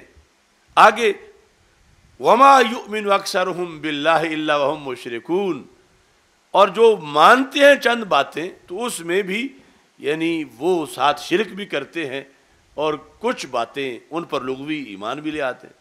یا بتایا جائے کہ کون سے لوگ تھے جب قرآن اتر رہا تھا، آخر آیت کسی کے بارے میں اتری اور بارے جن میں اتری وہ عام ایک دو نہیں، اکثرہم ہیں۔ تو صحابہ میں سے کون تھے؟ اکثرہم، کون کلمہ گو مشرک تھے اس وقت؟ کون تھے؟ تو صحابہ میں سے تو ایک بھی ایسا نہیں تھا، تو پھر ایمان والے تو سارے صحابہ کہلاتے تھے۔ اور یہ جن کے بارے میں ہے وہ اکا دکا نہیں، اکثرہم ہیں، یعنی جس طبقے کی بات ہے اس طبقے کے وہ اکثرہم ہیں، ایک دو نہیں۔ وہ طبقہ ہے مشرکین مکہ کا۔ وَلَئِن سَأَلْتَهُم مَّنْ خَلَقَ السَّمَاوَاتِ وَالْأَرْضَ لَيَقُولُنَّ اللَّهُ، ان سے پوچھو زمین و آسمان کس نے پیدا کیا؟ کہتے ہیں اللہ نے پیدا کیا۔ اتنا تو مانتے ہیں مگر دین اسلام نہیں مانتے، قرآن نہیں مانتے، رسول پاک صلی اللہ علیہ وسلم کی نبوت نہیں مانتے، لہذا مومن اصطلاحی نہیں ہیں کافر۔ تو یہ ما قبل بھی بیان کر رہا ہے، کیونکہ اس سے پہلے دیکھو تو اللہ تعالیٰ فرماتا وَمَا أَكْثَرُ النَّاسِ وَلَوْ حَرَصْتَ بِمُؤْمِنِينَ۔ اس سے پہلے دیکھو ذَلِكَ مِنْ أَنْبَاءِ الْغَيْبِ نُوحِيهِ إِلَيْكَ وَمَا كُنْتَ لَدَيْهِمْ إِذْ أَجْمَعُوا أَمْرَهُمْ وَهُمْ يَمْكُرُونَ۔ یہ مکر کرنے والوں کی بات ہو رہی ہے، ماننے والوں کی نہیں ہو رہی۔ وَمَا أَكْثَرُ النَّاسِ وَلَوْ حَرَصْتَ بِمُؤْمِنِينَ، محبوب اگر زیادہ بھی آپ حرص کرو اکثر نہیں مانیں گے، تو یہ نہ ماننے والوں کی بات ہو رہی ہے۔ اور پھر وَمَا تَسْأَلُهُمْ عَلَيْهِ مِنْ أَجْرٍ، آپ ان سے یعنی کفار مکہ سے یا اس وقت کے جو مخالف ہیں محبوب علیہ السلام کے، آپ ان سے تو کسی اجر کا سوال نہیں کرتے۔ ان ہوا الا ذکر للعالمین، اب یہ کن سے اجر کا سوال نہیں کرتے؟ پیچھے ذکر کفار کا ہے جن کو دعوت دیتے ہیں اور وہ مانتے نہیں ہیں۔ وَكَأَيٍّ مِّنْ آيَةٍ فِي السَّمَاوَاتِ وَالْأَرْضِ يَمُرُّونَ عَلَيْهَا وَهُمْ عَنْهَا مُعْرِضُونَ، یہ اعراض کرنے والے کون ہیں؟ کفار ہیں۔ آگے متصل آیت ہے وَمَا يُؤْمِنُ أَكْثَرُهُمْ بِاللَّهِ إِلَّا وَهُمْ مُشْرِكُونَ، کہ یہ لغوی طور پر اللہ کو خالق رازق مان جاتے ہیں مگر مومن نہیں ہیں، کیونکہ یہ معیار الوہیت نہیں مانتے، توحید نہیں مانتے، رسالت نہیں مانتے۔ تو یہ کیا ہیں؟ مشرک ہیں۔ سمجھ آئی ہے نا؟ تو یہ ان کی سب سے بڑی دلیل ہے اپنا جھوٹا بیانیہ ثابت کرنے کے لیے، بیان کرنے کے لیے، جبکہ اس کا تذکرہ خود 2 آیتیں پہلے سے پڑھ کے لے آئے تو پتہ چل جاتا ہے کہ یہ مومنین کی شان نہیں ہے جو پیچھے بیان ہو رہی ہے، جن لوگوں کی آگے جن کے بارے میں یہ آیت ہے۔ تو وہ جو تھوڑا سا مانتے ہیں اس کا ذکر یعنی ایمان لغوی کی شکل میں کر کے آگے پھر یہ اس کا حکم بیان کیا گیا۔ اور یہ چیز شروع میں یعنی جب وہابیت کا اثر تھوڑا تھا بھی دیوبندیت پر، تو دیوبندی بھی انہی باتوں پر ان سے ٹکراتے رہے ہیں۔ بہت سی چیزوں پہ جا کر دیوبندیوں نے وہابیوں سے مناظرے بھی کیے، اور ان کا تذکرہ ہے کتابوں کے اندر، ان کی جو شروحات ہیں ان کے اندر ابن سعود سے، اس کی علماء سے ان کو جھوٹا کہا، اور شرک کا جو فتویٰ تھا اس کو غلط ثابت کیا، لیکن تھا جو ناخوب بتدریج وہی خوب ہوا کہ بدل جاتا ہے ریالوں سے قوموں کا ضمیر۔ آج یہ بھی اسی پر ہیں جس پر خود پہلے مناظرے کرتے رہے، اور اس پر جو ہے وہ چونکہ یہ سبق کئی کالے کوے بھی سنیں گے تو میں وہ بھی ساتھ ذکر کر دوں۔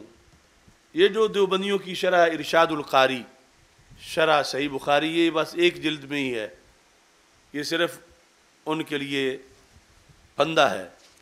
اس آیت کا انہوں نے بھی یہاں ذکر کیا صفحہ نمبر 226 پر، اور پھر ایک دوسری آیت ہے وہ بھی انہوں نے ساتھ، چونکہ اس رستے پہ چلیں تو پھر آگے نکلتی آتی ہیں باتیں جن کا پھر جواب دینا پڑتا ہے، وہ آیت بھی آپ دیکھ لیں تاکہ اس کا بھی ساتھ ہی ذکر ہو جائے۔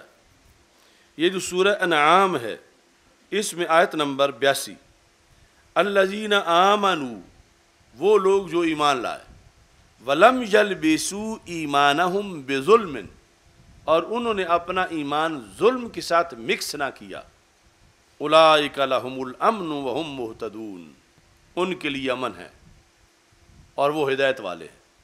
کون؟ جو ایمان لائے اور انہوں نے اپنے ایمان کو ظلم سے مکس نہ کیا۔ لم یلبسو، بسو ہوتا تو پہننا تھا، لم یلبسو، انہوں نے اپنا ایمان نہیں مکس کیا، ملایا کس کے ساتھ؟ ظلم کے ساتھ۔ تو یہاں سے وہ استدلال کرتے ہیں کہ یہ ظلم سے مراد ہے شرک، تو مطلب کیا ہوگا؟ اگرچہ روکا جا رہا ہے، ویسے تو عام چیز ہے کہ ہر مومن کو حکم ہے کہ شرک نہ کرے، ہر وقت کا حکم ہے تو بچا رہے، یہ رہنمائی ہے، لیکن ان کا مطلب یہ بنانا چاہتے ہیں یہاں پر کہ ایسا ہو سکتا ہے کہ مومن بھی رہے اور ساتھ وہ شرک کا دھندا بھی اس کا ہو، دونوں کاروبار کرتا ہو، یعنی ایمان کے ساتھ ساتھ شرک بھی، دیکھو آیت میں آ رہا ہے۔ اس کی وضاحت بھی ساتھ ہی اس نے ارشاد القاری میں کر دی، ان کی اس دلیل کا جواب۔ ویسے یہ دلیل جو ہے وہ اس طرح ہے کہ جب یہ آیت اتری تو صحابہ کرام رضی اللہ تعالی عنہم چونکہ حد درجہ کے پرہیزگار تھے اور لفظ ظلم کے معنی سے پوری طرح واقف تھے کہ اس کی افراد کیا ہیں۔ مثلا ایک بندہ ایک جگہ بیٹھا ہے، وہ باہر نکلا ہے، دوسرا اس کی جگہ بیٹھ گیا ہے، تو شرعی طور پر یہ بھی ظلم ہے۔ وضع شیء فی غیر محلہ ہی، وضع شیء فی غیر، کسی کا اعزاز ہے کچھ آگے بیٹھنا، اسے پیچھے بٹھا دیا جائے تو یہ غیر محلے میں ہی ہوگا، تو اس پر بھی لفظ ظلم بولا جائے گا۔ اور آگے چلتے چلتے اس کے کروڑہا افراد ہیں، اور اوپر سب کی بڑا فرد شرک ہے کہ اللہ کا حق تھا کہ اسے ایک مانا جائے، تو جب اس کا شریک مانا گیا تو یہ سب سے بڑا ظلم ہے۔ تو جب یہ آیت اتری تو صحابہ رضی اللہ تعالی عنہم نے رسول اکرم صلی اللہ علیہ وسلم سے بڑے اضطراب کا اظہار کیا، اینا لم یظلم، ہم میں سے کون ہے جس سے ظلم کا ارتکاب نہ ہو۔ اب یہ ظلم وہ نہیں ہے کہ قتل و غارت یا لوٹ مار معاذ اللہ یا چوری ڈاکہ، یہ ہے کہ کوئی آگے بیٹھا تھا، کوئی پیچھے آ کے بیٹھ گیا، کوئی اس طرح کی معمولی چیزیں ان کے لحاظ سے اٹھ کے باہر نکلا تھا، اس کی جگہ پہ کوئی بیٹھ گیا، تو انہوں نے کہا کہ پھر تو بڑا مشکل ہے ہدایت یافتہ ہونا۔ تو رسول اکرم صلی اللہ علیہ وسلم نے فرمایا کہ یہاں ظلم سے مراد یہ نہیں ہے، بلکہ ظلم سے مراد شرک ہے کہ ایمان لایا اور پھر مومن ہی رہا، اور کبھی اس نے شرک نہیں کیا، آخری دم تک ایمان سلامت رہا، تو پھر ہدایت یافتہ۔ اس سے پھر اضطراب ختم ہو گیا کہ اس سے تو ہم پھر محفوظ ہیں کہ اللہ فضل کرے، ہم نے کلمہ پڑھا ہے اور شرک چھوڑا ہے جو پہلے تھا، اور اب ہمیشہ کے لیے ہم محفوظ ہیں۔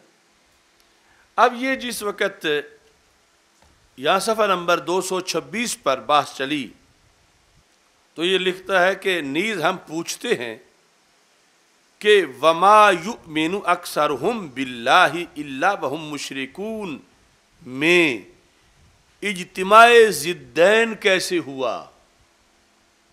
اجتماع یعنی یہ ویسے جو لوگ منطق کے خلاف بولتے ہیں، علم منطق کے خلاف، تو وہ قرآن مجید کی اس طرح کی چیزوں کے ذریعے بولتے ہیں۔ یہ منطقی کہتے ہیں کہ اجتماع ضدین نہیں ہو سکتا، دیکھو اجتماع ضدین تو ہو سکتا ہے، جس طرح اس آیت میں ہے، ایمان بھی ہے، شرک بھی ہے، ایمان شرک کی ضد ہے۔ یہ کئی جنگیں ہیں نا اپنی اپنی جگہ، کیونکہ امام سیوطی رحمۃ اللہ علیہ نے اس پر پوری کتاب لکھی، صون المنطق والکلام عن علم المنطق والکلام، اپنی گفتگو کو اور کلام کو علم منطق اور علم کلام سے بچا بچا کے رکھنا، یعنی گفتگو میں منطق نہ آئے اور گفتگو میں علم کلام نہ آئے۔ ان کا زیادہ رخ جو ہے وہ قرآن و حدیث کے علوم کی طرف تھا، جس میں بہت سی کتابیں لکھی، تو پھر وہ جو عقلی علوم تھے ان کے خلاف تھے، تو منطق کے خلاف اور فلسفہ، یہ کلام، علم کلام کہ جس میں وہ اصطلاح فلسفہ کی استعمال ہوتی ہیں، اس سے روکنے کے لیے انہوں نے اتنی موٹی وہ کتاب لکھی، صون المنطق، صون ہے بچانا، سیانہ، صون المنطق والکلام عن علم المنطق والکلام۔ تو پھر اس طرح کی چیزیں، لا یموت فیہا ولا یحیا، نہ زندہ رہے گا نہ مردہ رہے گا، تو تم کہتے ہو کہ رفع نقیضین نہیں ہو سکتا، تو یہ رفع ہوا پڑا ہے۔ تم کہتے ہو اجتماع ضدین نہیں ہو سکتا، تو ہوا پڑا ہے۔ وما یؤمن اکثرہم باللہ الا وہم مشرکون۔ سمجھ آ رہی ہے نا؟ یعنی وہ اس لحاظ سے بھی بات سے ہیں، لیکن یہاں جو ہمارا جھگڑا چل رہا ہے وہابیت سے، کہ انجینئرڈ جعلی فتویٰ شرک کا انہوں نے امت پر لگایا، اس کے لحاظ سے اب کہتے ہیں نیز ہم پوچھتے ہیں کہ وما یؤمن اکثرہم باللہ الا وہم مشرکون میں اجتماع ضدین کیسے ہوا؟ زمخشری نے اس کا یہ جواب دیا ہے کہ اجتماع ضدین نہیں ہے، وما یؤمن اکثرہم باللہ الا وہم مشرکون میں اجتماع ضدین اس جواب سے پھر ہمارا بھی جواب آئے گا کہ جب اجتماع ضدین نہیں ہوگا، یا صرف ایمان ہے یا صرف شرک ہے، اجتماع ضدین نہیں ہوگا، تو اس جواب کے ضمن میں پھر ہمارا بھی جواب آئے گا کہ یہاں ایمان لغوی کی بات ہو رہی ہے، ایمان اصطلاحی کی بات۔ اگر ایمان اصطلاحی ہوتا تو پھر اجتماع ضدین ہو جاتا، لیکن یہاں ایمان اصطلاحی بلکہ ایمان لغوی ہے۔ اب یہ کہتا ہے کہ زمخشری نے اس کا یہ جواب دیا کہ یہاں ایمان سے شرعی ایمان مراد نہیں بلکہ لغوی معنی مراد ہیں۔ دھماکہ ہوا ہے، شرعی ایمان مراد کس میں؟ وما یؤمن اکثرہم باللہ الا وہم مشرکون میں شرعی ایمان بلکہ لغوی معنی مراد ہیں۔ تو لغوی کے تو ہم خلاف نہیں، ہم تو یہ کہہ رہے ہیں کہ شرعی اصطلاحی ایمان اور شرک اکٹھے نہیں ہو سکتے۔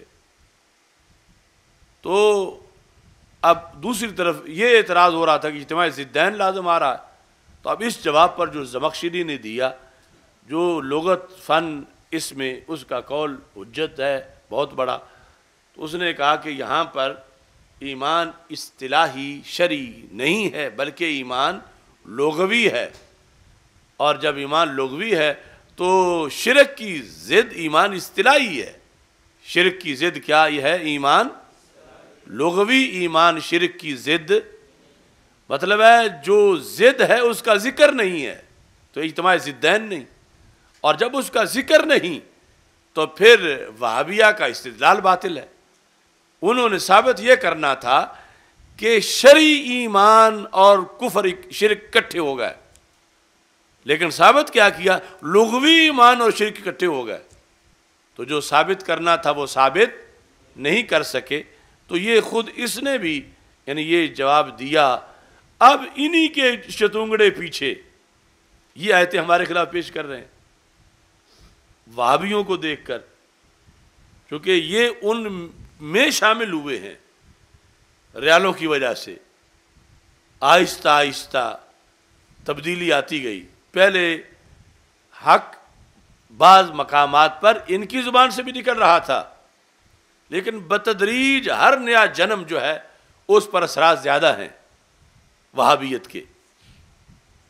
تو اب ان کے گھر سے برآمد ہوا کہ یہ بات مشرکوں مکہ کے کافروں کی ہے، اس وقت کے کسی مومن کی یہ بات نہیں ہے، اور مومن بنتا ہے ایمان شرعی اصطلاحی سے، اور یہاں جو انہیں میسر تھا جن کی بات وہ لغوی تھا، اور لغوی ایمان اور شرک یہ جو اصطلاحی شرک ہے یہ اکٹھے ہو سکتے ہیں، اصطلاحی ایمان اور شرک اصطلاحی اکٹھے نہیں ہو سکتے۔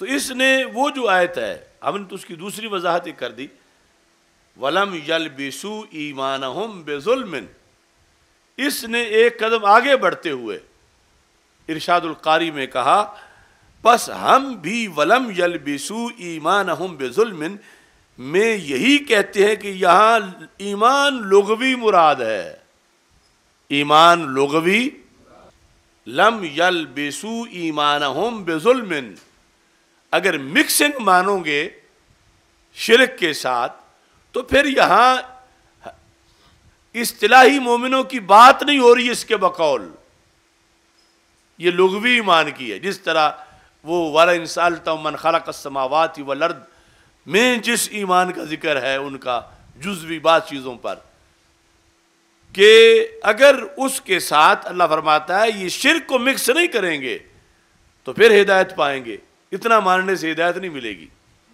تو اس نے اس انداز میں جواب دیا، ہم نے تو لفظ ظلم بطور احتیاط کے مومن حقیقی ہو تو آگے ہدایت ہے اس کے لیے کہ اس کے بعد شرک نہ کرو، کرے گا تو پھر مشرک ہو جائے گا۔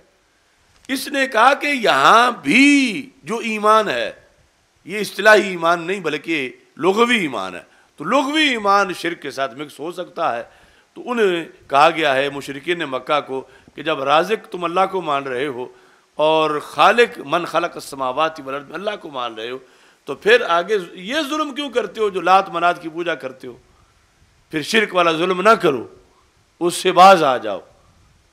وہاں بیک وقت دونوں چیزیں چل رہی تھیں، اللہ کو خالق بھی مان رہے تھے، ساتھ بتوں کو معبود بھی مان رہے تھے، تو ان کو روکا گیا۔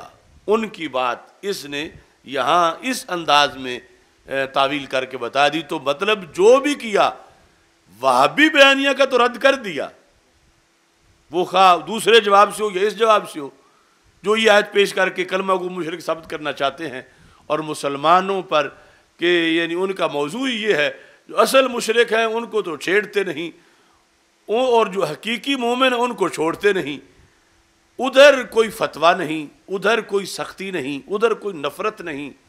یعنی ان کا جو سالانہ لٹریچر چھپتا ہے جس پہ کروڑوں ریال لگتے ہیں اور 60 سے زائد زبانوں میں چھپتا ہے، اور سارا سال دھڑا دھڑ سٹالوں پہ، گلیوں میں، بازاروں میں، ہر جگہ وہ مفت پھر تقسیم کرتے ہیں اور مختلف ملکوں میں بھیجتے ہیں، اس سارے لٹریچر کو آپ دیکھیں کہ اس میں یہود کے خلاف کیا لکھا ہوا ہے، نصارہ کے خلاف کیا لکھا ہوا ہے، اس میں ہندو کے خلاف کیا ہے، سکھوں کے خلاف کیا ہے، مجوسیوں کے خلاف کیا ہے، پارسیوں کے خلاف کیا ہے۔ ان سب کے لیے 100 میں سے 2%، 3%، باقی سب اہل سنت کے خلاف لکھا ہوا ہے۔ اتنی بڑی اپوزیشن وہ اپنی سمجھتے ہیں، اور قرآن نے تو انہیں اکثر کہا تھا حقیقت میں، لیکن یہ آیت جب پڑھ کے غلط مطلب لیتے ہیں، لیکن اکثر تو پھر دل میں سمجھتے ہیں کہ جن کو یہ کلمہ کو مشرک کہہ رہے ہیں اس وقت وہ دنیا میں اکثریت میں ہیں، کہ لفظ اکثر آیا ہوا ہے، اس لیے پھر ڈرتے بھی ہیں۔ یعنی یہ اب اسلام کس طرح پھلے پھولے کہ جب مرکز اسلام سے ساری دشمنی ہی حق والوں سے کی جا رہی ہے، سارا لٹریچر اس سلسلے میں چھاپا جا رہا ہے، امریکہ کے خلاف نہیں بلکہ جو لفظ بولے جیل جائے۔ وہ جو ان کا امام تھا مسجد حرام کا طالب مکی، اب 10 سال اس کو قید کی سزا سنائی گئی ہے، منبر پر صرف ایک لفظ ہی اس نے بولا تھا۔ تو جو اصل وقت کے طاغوت ہیں ان کے خلاف خود لکھیں بولیں دیں، وہ تو ہے نہیں، اگر کوئی بولے تو وہ بھی فوراً پکڑا جائے۔ اور مسلمانوں کے خلاف یعنی یا تو ویزا دیتے وقت کہیں کہ جن کا یہ عقیدہ ہم نے ویزا نہیں دینا، تو پھر پتہ چلے۔ یعنی ویزے میں سارے ملکوں میں اپنے سفارت خانوں میں کہہ دیں جو توسل جائز سمجھتے ہیں رسول پاک صلی اللہ علیہ وسلم کا، جب ویزا لینے آئے تو ان کا انٹرویو کرو، خواہ مصری ہو، شامی ہو، عراقی ہو، وہ اندلس کا ہو، وہ پاکستانی ہو، اس سے پوچھو کیا تم وسیلہ جائز سمجھتے ہو، اگر کیا جائز سمجھتا ہو تو اس کو ویزا نہ دو۔ تو یہ ایک دن روک کے دیکھیں کہ ان کا پیشاب بند ہو جائے گا، ایک دن میں۔ پہلے خود دعوت دے کے بلاتے ہیں آؤ، ہمیں ہر اجازت ہے، اور جب اللہ کے گھر میں پہنچ جاتے ہیں مسلمان، حج کا وقت ہے، عمرہ ہے، جو ہے امام مسجد کیا کہہ رہا ہے، جو یا رسول اللہ صلی اللہ علیہ وسلم کہے وہ مشرک ہے۔ رب کے گھر میں بلا کے پھر آگے سے یہ سناتے ہیں، تو یہ پہلے کیوں نہیں فیصلہ کر لیتے؟ پھر تم کون ہو جو مشرکوں کو ویزے دیتے ہو اللہ کے گھر میں جانے کے؟ سمجھ آ رہی ہے نا؟ اگر مشرک ہیں، یہ شرک ہے، تو پھر برملا آئینی قانونی طور پر کہو اس کو، اور اپنے ویزے کی شرط لگاؤ، اور پھر حکومت کر کے دکھاؤ وہاں پر۔ تو اس طرح کر کے اس میں بھی یہ دھاندلی کرتے ہیں، اور اس پر یہ خود ان پر مواخذہ ہے کہ جب تمہارے نزدیک یہ عقیدہ مثال کے طور پر اس طرح کے سارے شرکی عقیدے ہیں اور یہ رکھنے والے مشرک ہیں، تو مشرک کو تو حلال ہی نہیں، جائز ہی نہیں کہ وہ قدم رکھے وہاں پر۔ تو یہ کون رکھوا رہا ہے قدم ان کے، مشرکوں کے، معاذ اللہ، ان کے بقول جو مشرک ہیں؟ کون ویزا دے رہا ہے؟ یہ لاکھوں لوگ کیوں جا رہے ہیں؟ اور جانے والوں میں سے بے شک وہ سروے کر کے دیکھ لیں، یعنی اکثریت ان کی ہے سارے ملکوں میں سے، مثال کے طور پر جو توسل کو اپنا دین سمجھتے ہیں اور یہ اس کو شرک سمجھتے ہیں اور پھر ویزا بھی دیتے ہیں۔ تو مطلب کیا؟ حکومت کرنے کے لیے، اقتدار بچانے کے لیے، دولت ہڑپ کرنے کے لیے تو شرک کروا لینا جائز ہے اور مشرکوں کو بلا لینا جائز ہے، اور ویسے وہ مشرک ہیں، ان سے دور رہنے کا حکم ہے۔ یعنی اگر اپنے نظریے میں یہ خالص ہیں، سچے ہیں، تو پھر پابندی لگائیں ہر ملک کے ایسے لوگوں پر کہ حج پہ نہیں جا سکتے، عمرے پہ نہیں جا سکتے، اور پھر رد عمل دیکھیں دنیا کا، اور پھر مناظرہ کروائیں، اور پھر جیت کے دکھائیں۔ تو یہ پھر دوسری طرف پھر سراسر منافقت ہے۔ مشرک بھی کہتے ہو، مومن کہہ کے ویزا بھی دیتے ہو، یا تو مانو کہ تم مشرکوں کو ویزے دیتے ہو، ہاں تم یہود کو بھی بلاتے ہو وہاں پر، تم مشرکوں کو جو پیور مشرک ہیں اوریجنل انہیں بھی بلاتے ہو، لیکن یہ جن پر تم نے فتویٰ دے کے کہا ہوا ہے یہ سال میں سب سے زیادہ جا کر ٹیکس تمہارے ملک کو اور ہر طرح کی جو چیزیں یہ دیتے ہیں سارے ملکوں میں سے جا کر، اور پھر انہی پر شرک کا فتویٰ، تو یہ دوغلی پالیسی ہے۔ میرے یہی کلپ پھر مجھے وہاں دکھاتے ہیں کہ آپ نے یہ بھی کہا تھا، آپ نے یہ بھی کہا تھا، آپ نے یہ بھی کہا تھا، زیادہ ایئرپورٹ سے باہر نہیں نکل سکتے۔ تو یہ ایک حق بیانی ہے کہ جو فرض ہے، اور پوری دنیا میں اس بات کا بھی قحط ہے، یعنی جو مطالبہ میں کر رہا ہوں یہ لکھ کے بھی ان کو دیا ہے کہ اگر پنجابی کہتے ہیں یہ ٹکر ساگ چاندہ ہے تھے، یعنی اگر تمہارے اعصاب میں اتنی قوت ہے تو پھر اعلان کر دو کہ توسل کو جائز سمجھنے والے مسلمانوں میں سے معاذ اللہ مشرک ہو گئے ہیں، یا روضہ رسول صلی اللہ علیہ وسلم کی نیت سے جو آ رہے ہیں، جو ان کے بقول سفر معصیت ہے، وہ مشرک ہو گئے ہیں لہذا ان کو ویزا نہیں دیا جائے گا. یہ اپنی پالیسی میں لکھو اور یہ پالیسی بیان دو، یہ بناؤ اور پھر بچ کے دکھاؤ یا اس کو ثابت کر کے دکھاؤ یا انٹرنیشنل رد عمل ہر ملک سے، ہر بستی سے جو ہوگا اس کا پھر مزہ چکھو. تو تم نے ادھر بچنے کے لیے سب کچھ مانا ہوا ہے، قانونی طور پر ہمیں مسلمان مانا ہوا ہے اور اسی بیس پہ ویزا دیتے ہو، اور پھر جب وہاں پہنچ جائیں تو پھر شرک کرنا شروع کر دیتے ہو. تو پھر اپنا بھی دیکھو کہ تم سالانہ کتنا بڑا جرم کر رہے ہو کہ لاکھوں کروڑوں کو تم جو مشرک تھے خود ہی بلا کے حرم میں داخل کر رہے ہو. تو کتنا تقدس تم پامال کر رہے ہو اپنے اصول کے مطابق. تو بہرحال یہ ان کی جو بڑی دلیلیں تھی اس کا ہم نے یہ چھوٹا آپریشن ابھی کیا ہے کہ اس طرح سمجھ کے آپ وہ باقی عقیدہ توحید سیمینار جتنے ہیں ان کو سن سکتے ہیں ان کے. لیکن یہ خلاصہ تھا ایک قسم کا کہ اصل ان سے بات یا موضوع کو سمجھنے کے لیے معیار الوہیت کو سمجھنا چاہیے، اور معیار الوہیت میں جو ان لوگوں نے دھاندلی کر رکھی ہے اس کا پردہ چاک کرنا چاہیے، اور معیار الوہیت پر آیات قرآن کے ذریعے سے ساری بحث کرنی چاہیے. جہاں ضرورت پڑے پھر حدیث کی طرف. سب سے پہلے آیات قرآن معیار الوہیت کو بیان کر رہی ہیں. یعنی وہ مددگار ہونا اگر ہوتا تو اللہ نے خود کتنی جگہ وہ لفظ استعمال کیے اپنے بندوں کے لیے. ہاں یہ فرق ہے کہ اللہ کی مدد کا مظہر اللہ کا دشمن نہیں بن سکتا. یعنی یہ ہوتا ہے جو غیر اللہ، اس میں جو لفظ غیر ہے اس کے دو معنی ہیں. ایک ہے غیر بمعنی دشمن، فلانا اس کا غیر ہے، یہ غیروں کی بات ہے. اور ایک وہ ہے غیر تو ہے لیکن محبوب بندہ ہے.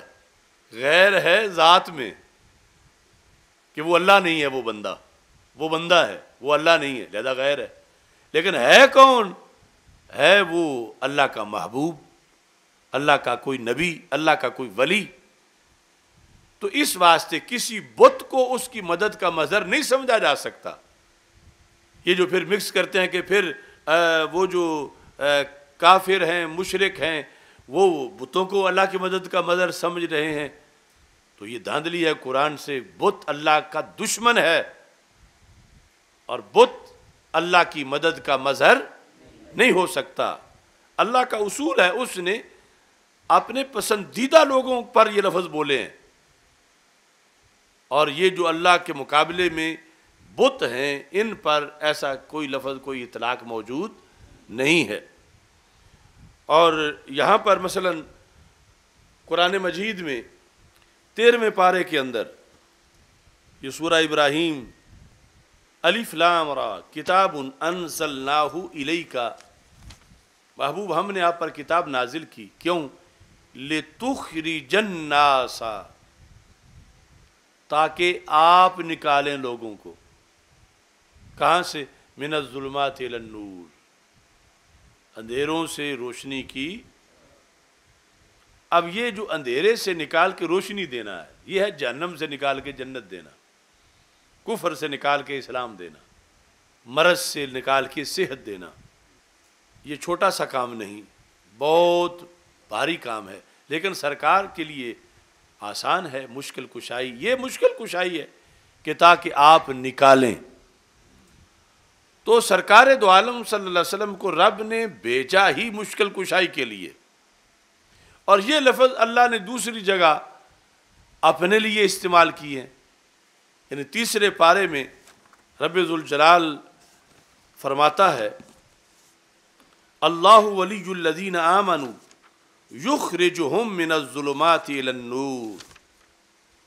اللہ ولی ہے ایمان والوں کا، کیا کرتا ہے؟ یخرجہم، انہیں نکالتا ہے، من الظلمات الی النور. اب جہاں سے اللہ نکالتا ہے وہاں سے ہی اللہ کے رسول اللہ صلی اللہ علیہ وسلم بھی نکالنے والے ہیں. یہاں یہ اللہ تعالیٰ کی شان بتائے گی کہ وہ ظلمات سے نکال کے نور دیتا ہے، اور وہاں رسول پاک صلی اللہ علیہ وسلم کی شان بتائے گی کہ وہ ظلمات سے نکال کے نور دیتے ہیں. اور اگر یہ مددگار ہونا یہ اللہ ہونا ہے تو پھر تو اس سے اللہ ہونا ثابت ہوگا۔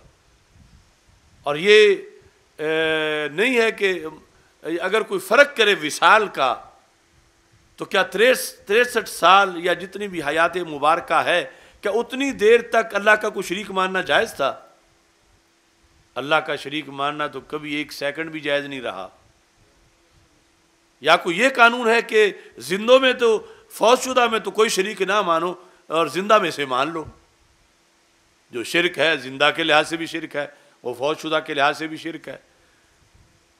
تو جب رسول پاک صلی اللہ علیہ وسلم کو بھیجا ہی اس لیے گیا ہے کہ آپ ظلمت سے نکالے نور دیں، تو آپ کا وصف بنا آپ ظلمت سے نکال کے نور دینے والے ہیں، اور ظلمت سے نکال کے نور دینے والا مددگار ہوتا ہے، اور وابیہ کے مطابق جو مددگار وہ اللہ ہوتا ہے۔ تو پھر کتنی خرابی لازم آئے گی، جبکہ ہمارے نزدیک اللہ واجب الوجود ہے، مستحق عبادت ہے، چاہتا ہے تو وہ خود نکالتا ہے، چاہتا ہے تو محبوب کو کہتا ہے تم نکال دو، وہ بھی نکالتا ہے، یہ بھی نکالتے ہیں۔ یہ نکال ظلمت سے نور کی طرف اللہ کی شان ضرور ہے، مگر یہ معیار الوہیت نہیں ہے۔ اگر یہ معیار الوہیت ہوتا تو کبھی بھی ہمارے آقا علیہ السلام پر یہ لفظ نہ بولا جاتا، کیونکہ کوئی مجازی معبود ہو ہی نہیں سکتا۔ تو اس لیے لفظ یہ بولے گا جن کا جھگڑا ہے کہ ظلمت سے نکالتے ہیں نور دیتے ہیں، اللہ بھی کرتا ہے، اللہ کے رسول علیہ السلام بھی کرتے ہیں، شرک نہیں ہوا، کیونکہ سرکار ظلمت سے نکال کے نور دے کے پھر بھی اللہ کے بندے ہی رہے ہیں، اللہ نہیں بنے، اور تب نہیں بنے جب ہمارا معیار مانا جائے۔ جب ان کا مانا جائے تو پھر تو لازم آئے گا کہ اللہ بن گیا۔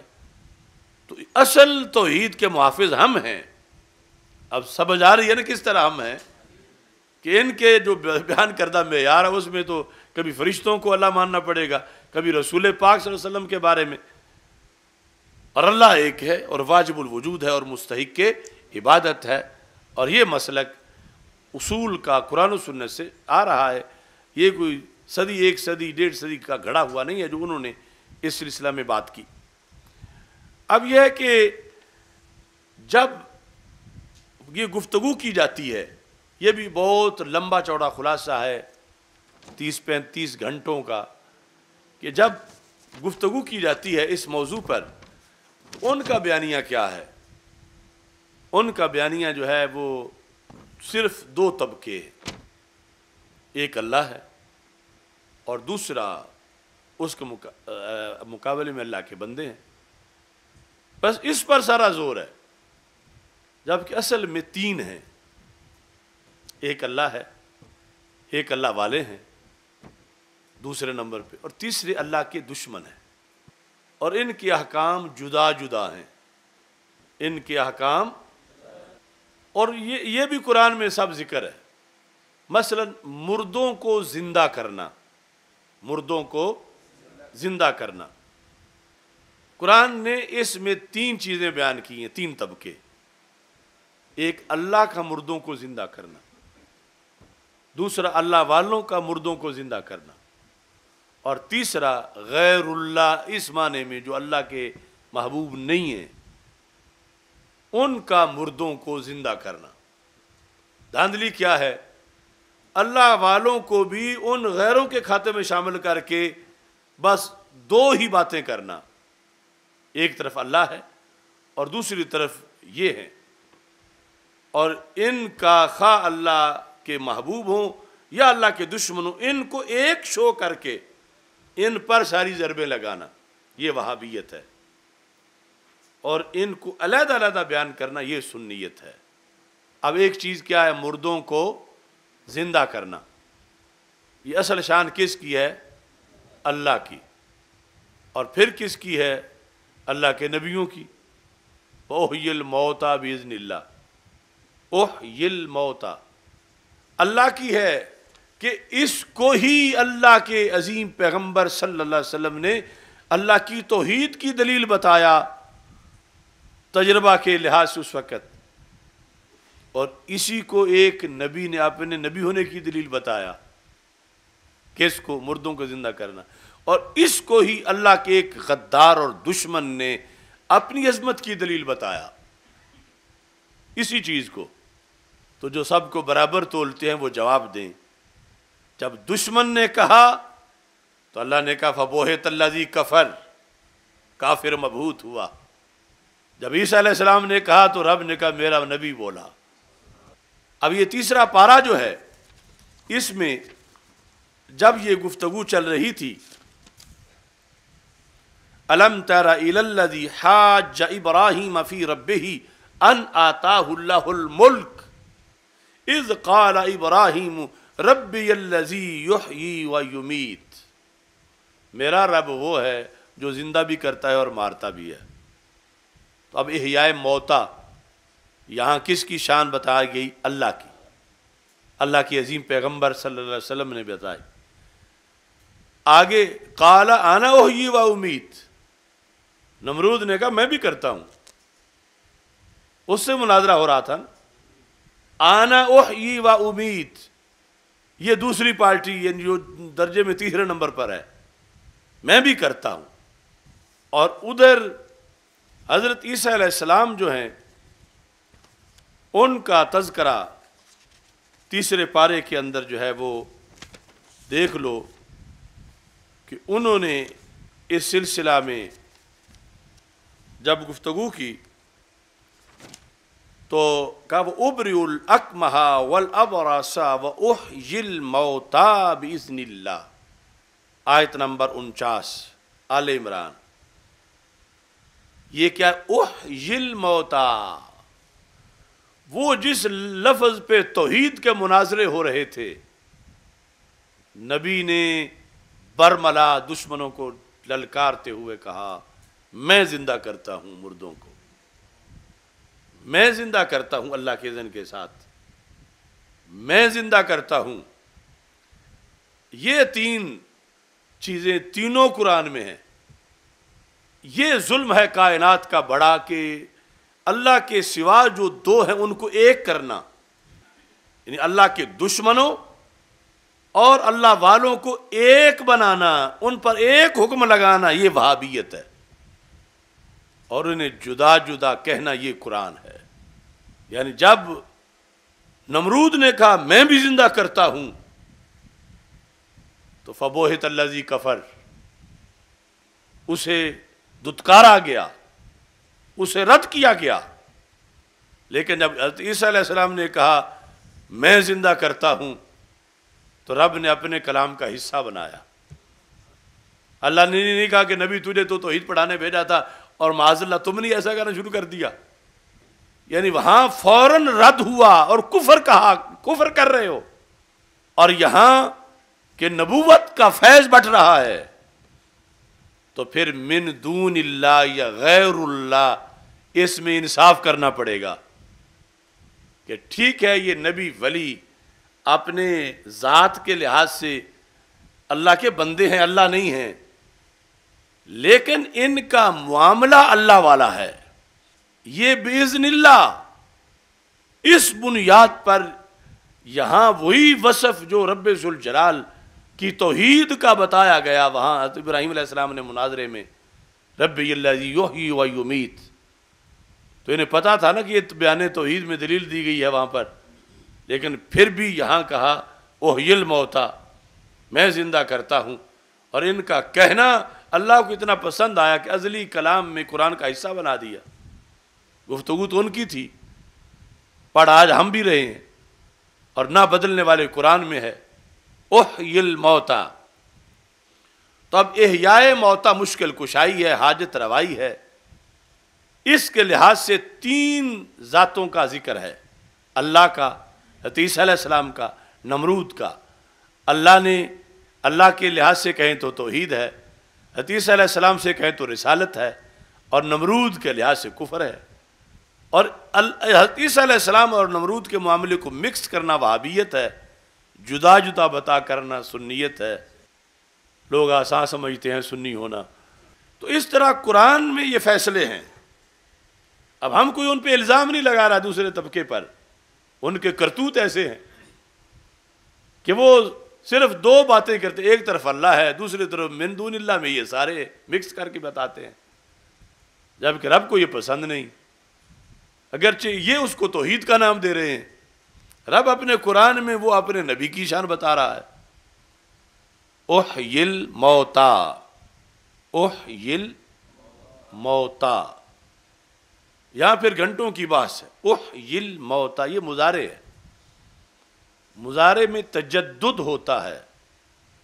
تجدد کیا میں پڑھتا ہوں، ہر گھڑی میں پڑھ رہا ہے تو پھر میں پڑھتا ہوں، میں بولتا ہوں، میں لکھتا ہوں. ایک ہے میں نے لکھا، میں بولا.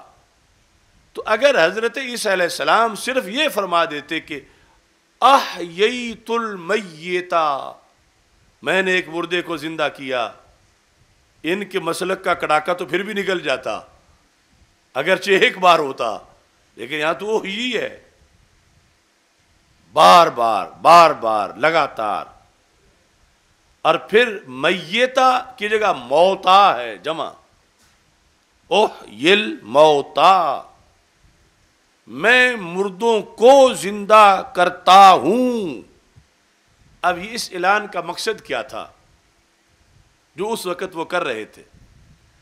اب یہ جو کہتے ہیں کہ کچھ ادھر چلے جائیں کچھ ادھر چلے جائیں، ماذا یبقی للہ تعالی، اللہ کے لیے کون بچے گا؟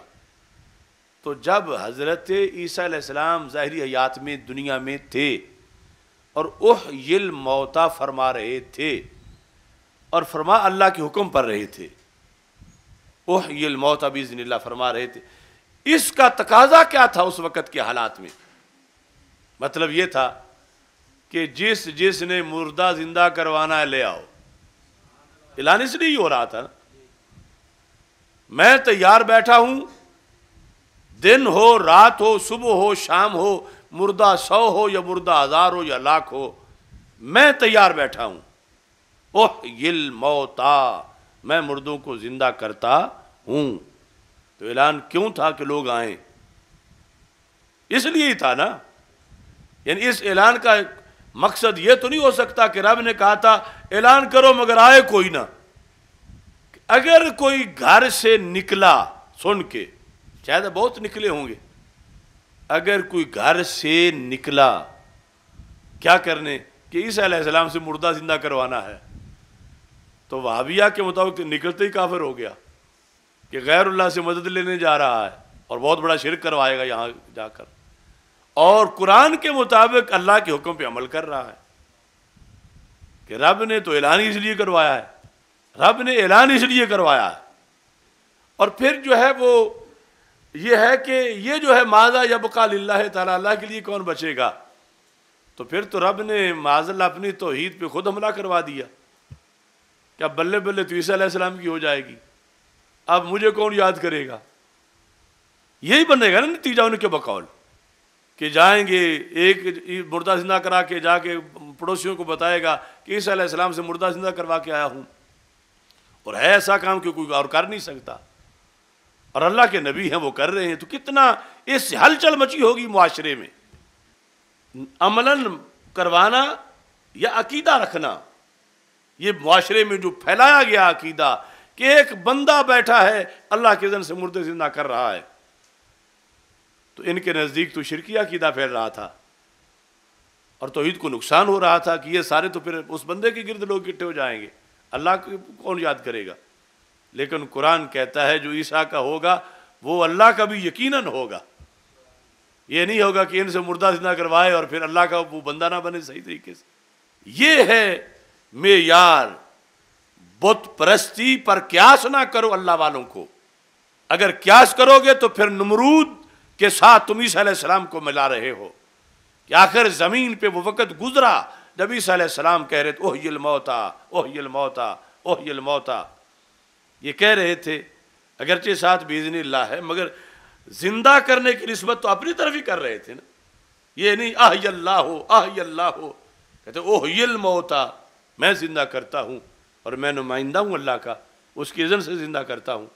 اب یہ سارے لوگ جو ان کے پاس آ رہے تھے اس بڑے کام کے لیے جو مشکل کشائی کا آخری مقام ہے، نفس الامر میں کائنات میں جب ایسا ہو رہا تھا، اس وقت کی جو توحید تھی ہم آج بھی اس توحید پہ قائم ہیں. جب نفس الامر میں ایسا ہو رہا تھا اور اس وقت جو اللہ کے دشمنوں کا نظریہ تھا یہ دوسرا ٹولہ اس پہ قائم ہے کہ انہوں نے ایک ہی سمجھا ہوا ہے، اور پھر یہ پتہ چلا کہ بِإِذْنِ اللہ ہر کوئی نہیں لگا سکتا، ورنہ نمرود بھی نگال دیتا۔ جو نمرود ہو، قارون ہو، فرعون ہو، باغی ہو اللہ کا، وہ بِإِذْنِ اللہ نہیں ہو سکتا، اللہ والا ہو تو پھر بِإِذْنِ اللہ ہو سکتا ہے۔ احیی الموتى بِإِذْنِ اللہ، میں مردوں کو زندہ کرتا ہوں لیکن کرتا اللہ کے اذن سے ہوں۔ تو جو ان کا وہ وہم ہے کہ اگر ان ہستیوں کی طرف لوگ متوجہ ہوں گے تو بٹ جائے گی مخلوق، اللہ کے لیے کون بچے گا، تو یہ بٹے گی نہیں۔ جو ان کا ہوگا وہ یقیناً اللہ والا بھی ہوگا، اور اس میں توحید کا اظہار ہوگا، یعنی جس طرح وہاں فرشتوں سے مدد کروانے کے مسئلے پر وہاں وہ فرشتے گئے تو اس سے نقصان نہیں ہوا، بلکہ یہ بات مشرکوں کو پہنچی جب مار کھا کے واپس گئے بدر سے، جو زندہ بچ گئے وہ سوچنے پہ مجبور ہوئے توحید کی شان کیا، یہ سوچنے پہ مجبور ہوئے، کیونکہ جب انہوں نے علیحدہ بیٹھ کے جمع تفریق کیا کہ کون گیا، کس نے کیا کیا، کس نے مدد کی، کس نے تعاون کیا، مقابلے میں کون تھے، ان کے مددگار کون تھے، وہ ہم نے جو دیکھے ہوئے تھے وہ کون تھے، وہ جنہوں نے اس طرح ڈھاٹے باندھے ہوئے تھے وہ کون تھے، وہ جن کی ضرب بڑی تیز تھی، ایک تھپڑ سے ہی بندے کو وہ فنا کر دیتے تھے، وہ کون تھے۔ تو بالآخر انہوں نے کہا کہ افسوس، ہم جنہیں پوجتے رہے وہ خود نہیں پہنچے، اور محمد عربی صلی اللہ علیہ وسلم نے جس کا کلمہ پڑھایا اس اللہ کے تو بندے بھی مدد کو پہنچے، اس کے بندے بھی مدد کو پہنچے، ان صحابہ کی مدد کو اس اللہ کے بندے بھی پہنچے، اور جنہیں ہم پوجتے ہیں یہ تھن خود نہیں پہنچے، یہ خود نہیں پہنچے، اور جو اللہ ہے اس کے تو بندے بھی پہنچے، تو پھر اسے ماننا چاہیے جس کے بندے اتنے پاورفل ہیں تو آپ کتنا ہوگا۔ تو اس طرح یعنی فرشتوں سے مدد کروا کے رب نے منظر ان کو دکھا دیا، اور انہیں سمجھ آئی بہت سے لوگوں کو، پھر کلمہ پڑھا کہ رب کی شان معبود ہونا کوئی چھوٹا درجہ نہیں ہے، اور یہ جن کو ہم پوجتے ہیں یہ اس لائق نہیں نے معبود بنایا جائے، یہ تھن وہاں گئے ہی نہیں ہیں، انہوں نے کوئی مدد نہیں کی، یہ خود، اور ادھر اللہ جو ہے اس کے تو بندے بھی مدد کو آ گئے، تو جس کے بندے اتنے بڑے مددگار ہیں وہ خود کتنا بڑا مددگار ہوگا۔ اس سے اسلام کی دھاک بیٹھی، اس سے عقیدہ توحید جو ہے اس کا اظہار ہوا، اور اس انداز میں آگے وہ عظمت جو ہے وہ پھیلی۔ الحمدللہ رب العالمین والعاقبۃ للمتقین والصلاۃ والسلام علی رسولہ الکریم۔ استغفر اللہ لا الہ الا اللہ وحدہ لا شریک لہ لہ الملک ولہ الحمد وہو علی کل شیء قدیر۔ یا اللہ اپنے فضل و کرم سے سب کے حال پہ رحم فرما، ہماری مشکلیں آسان فرما۔ ساحل فساحل یا الہی کل صعب بحرمت سید الابرار، ساحل فساحل یا الہی کل صعب بحرمت سید الابرار۔ یا اللہ مریضوں کو شفا عطا فرما۔ ہمارے دورہ حدیث کے طالب علم ہیں غلام مرتضیٰ جلالی، ان کا آپریشن ہے، دعا کریں یا اللہ ان کو شفا کاملہ عاجلہ عطا فرما، ان کو جلد سے دیاب فرما۔ میرے والد محترم کو شفا کاملہ عاجلہ عطا فرما۔ یا اللہ اظہار حق کے لیے ہمیں مزید توفیق عطا فرما۔ یہ جتنے بھی علماء کرام دورہ حدیث میں تخصص میں یہاں زیر تعلیم ہیں، یا اللہ ان کو شرح صدر عطا فرما، قوت بیان عطا فرما، اور سلیقہ تحریر عطا فرما۔ یا اللہ ان کو آخری سانس تک استقامت عطا فرما، اور اپنے فضل کا سہارا عطا فرما، متبحر عالم دین بننے کی توفیق عطا فرما۔ وصلی اللہ تعالیٰ علی حبیبہ خیر خلقہ سیدنا و مولانا محمد و آلہ و صحبہ اجمعین۔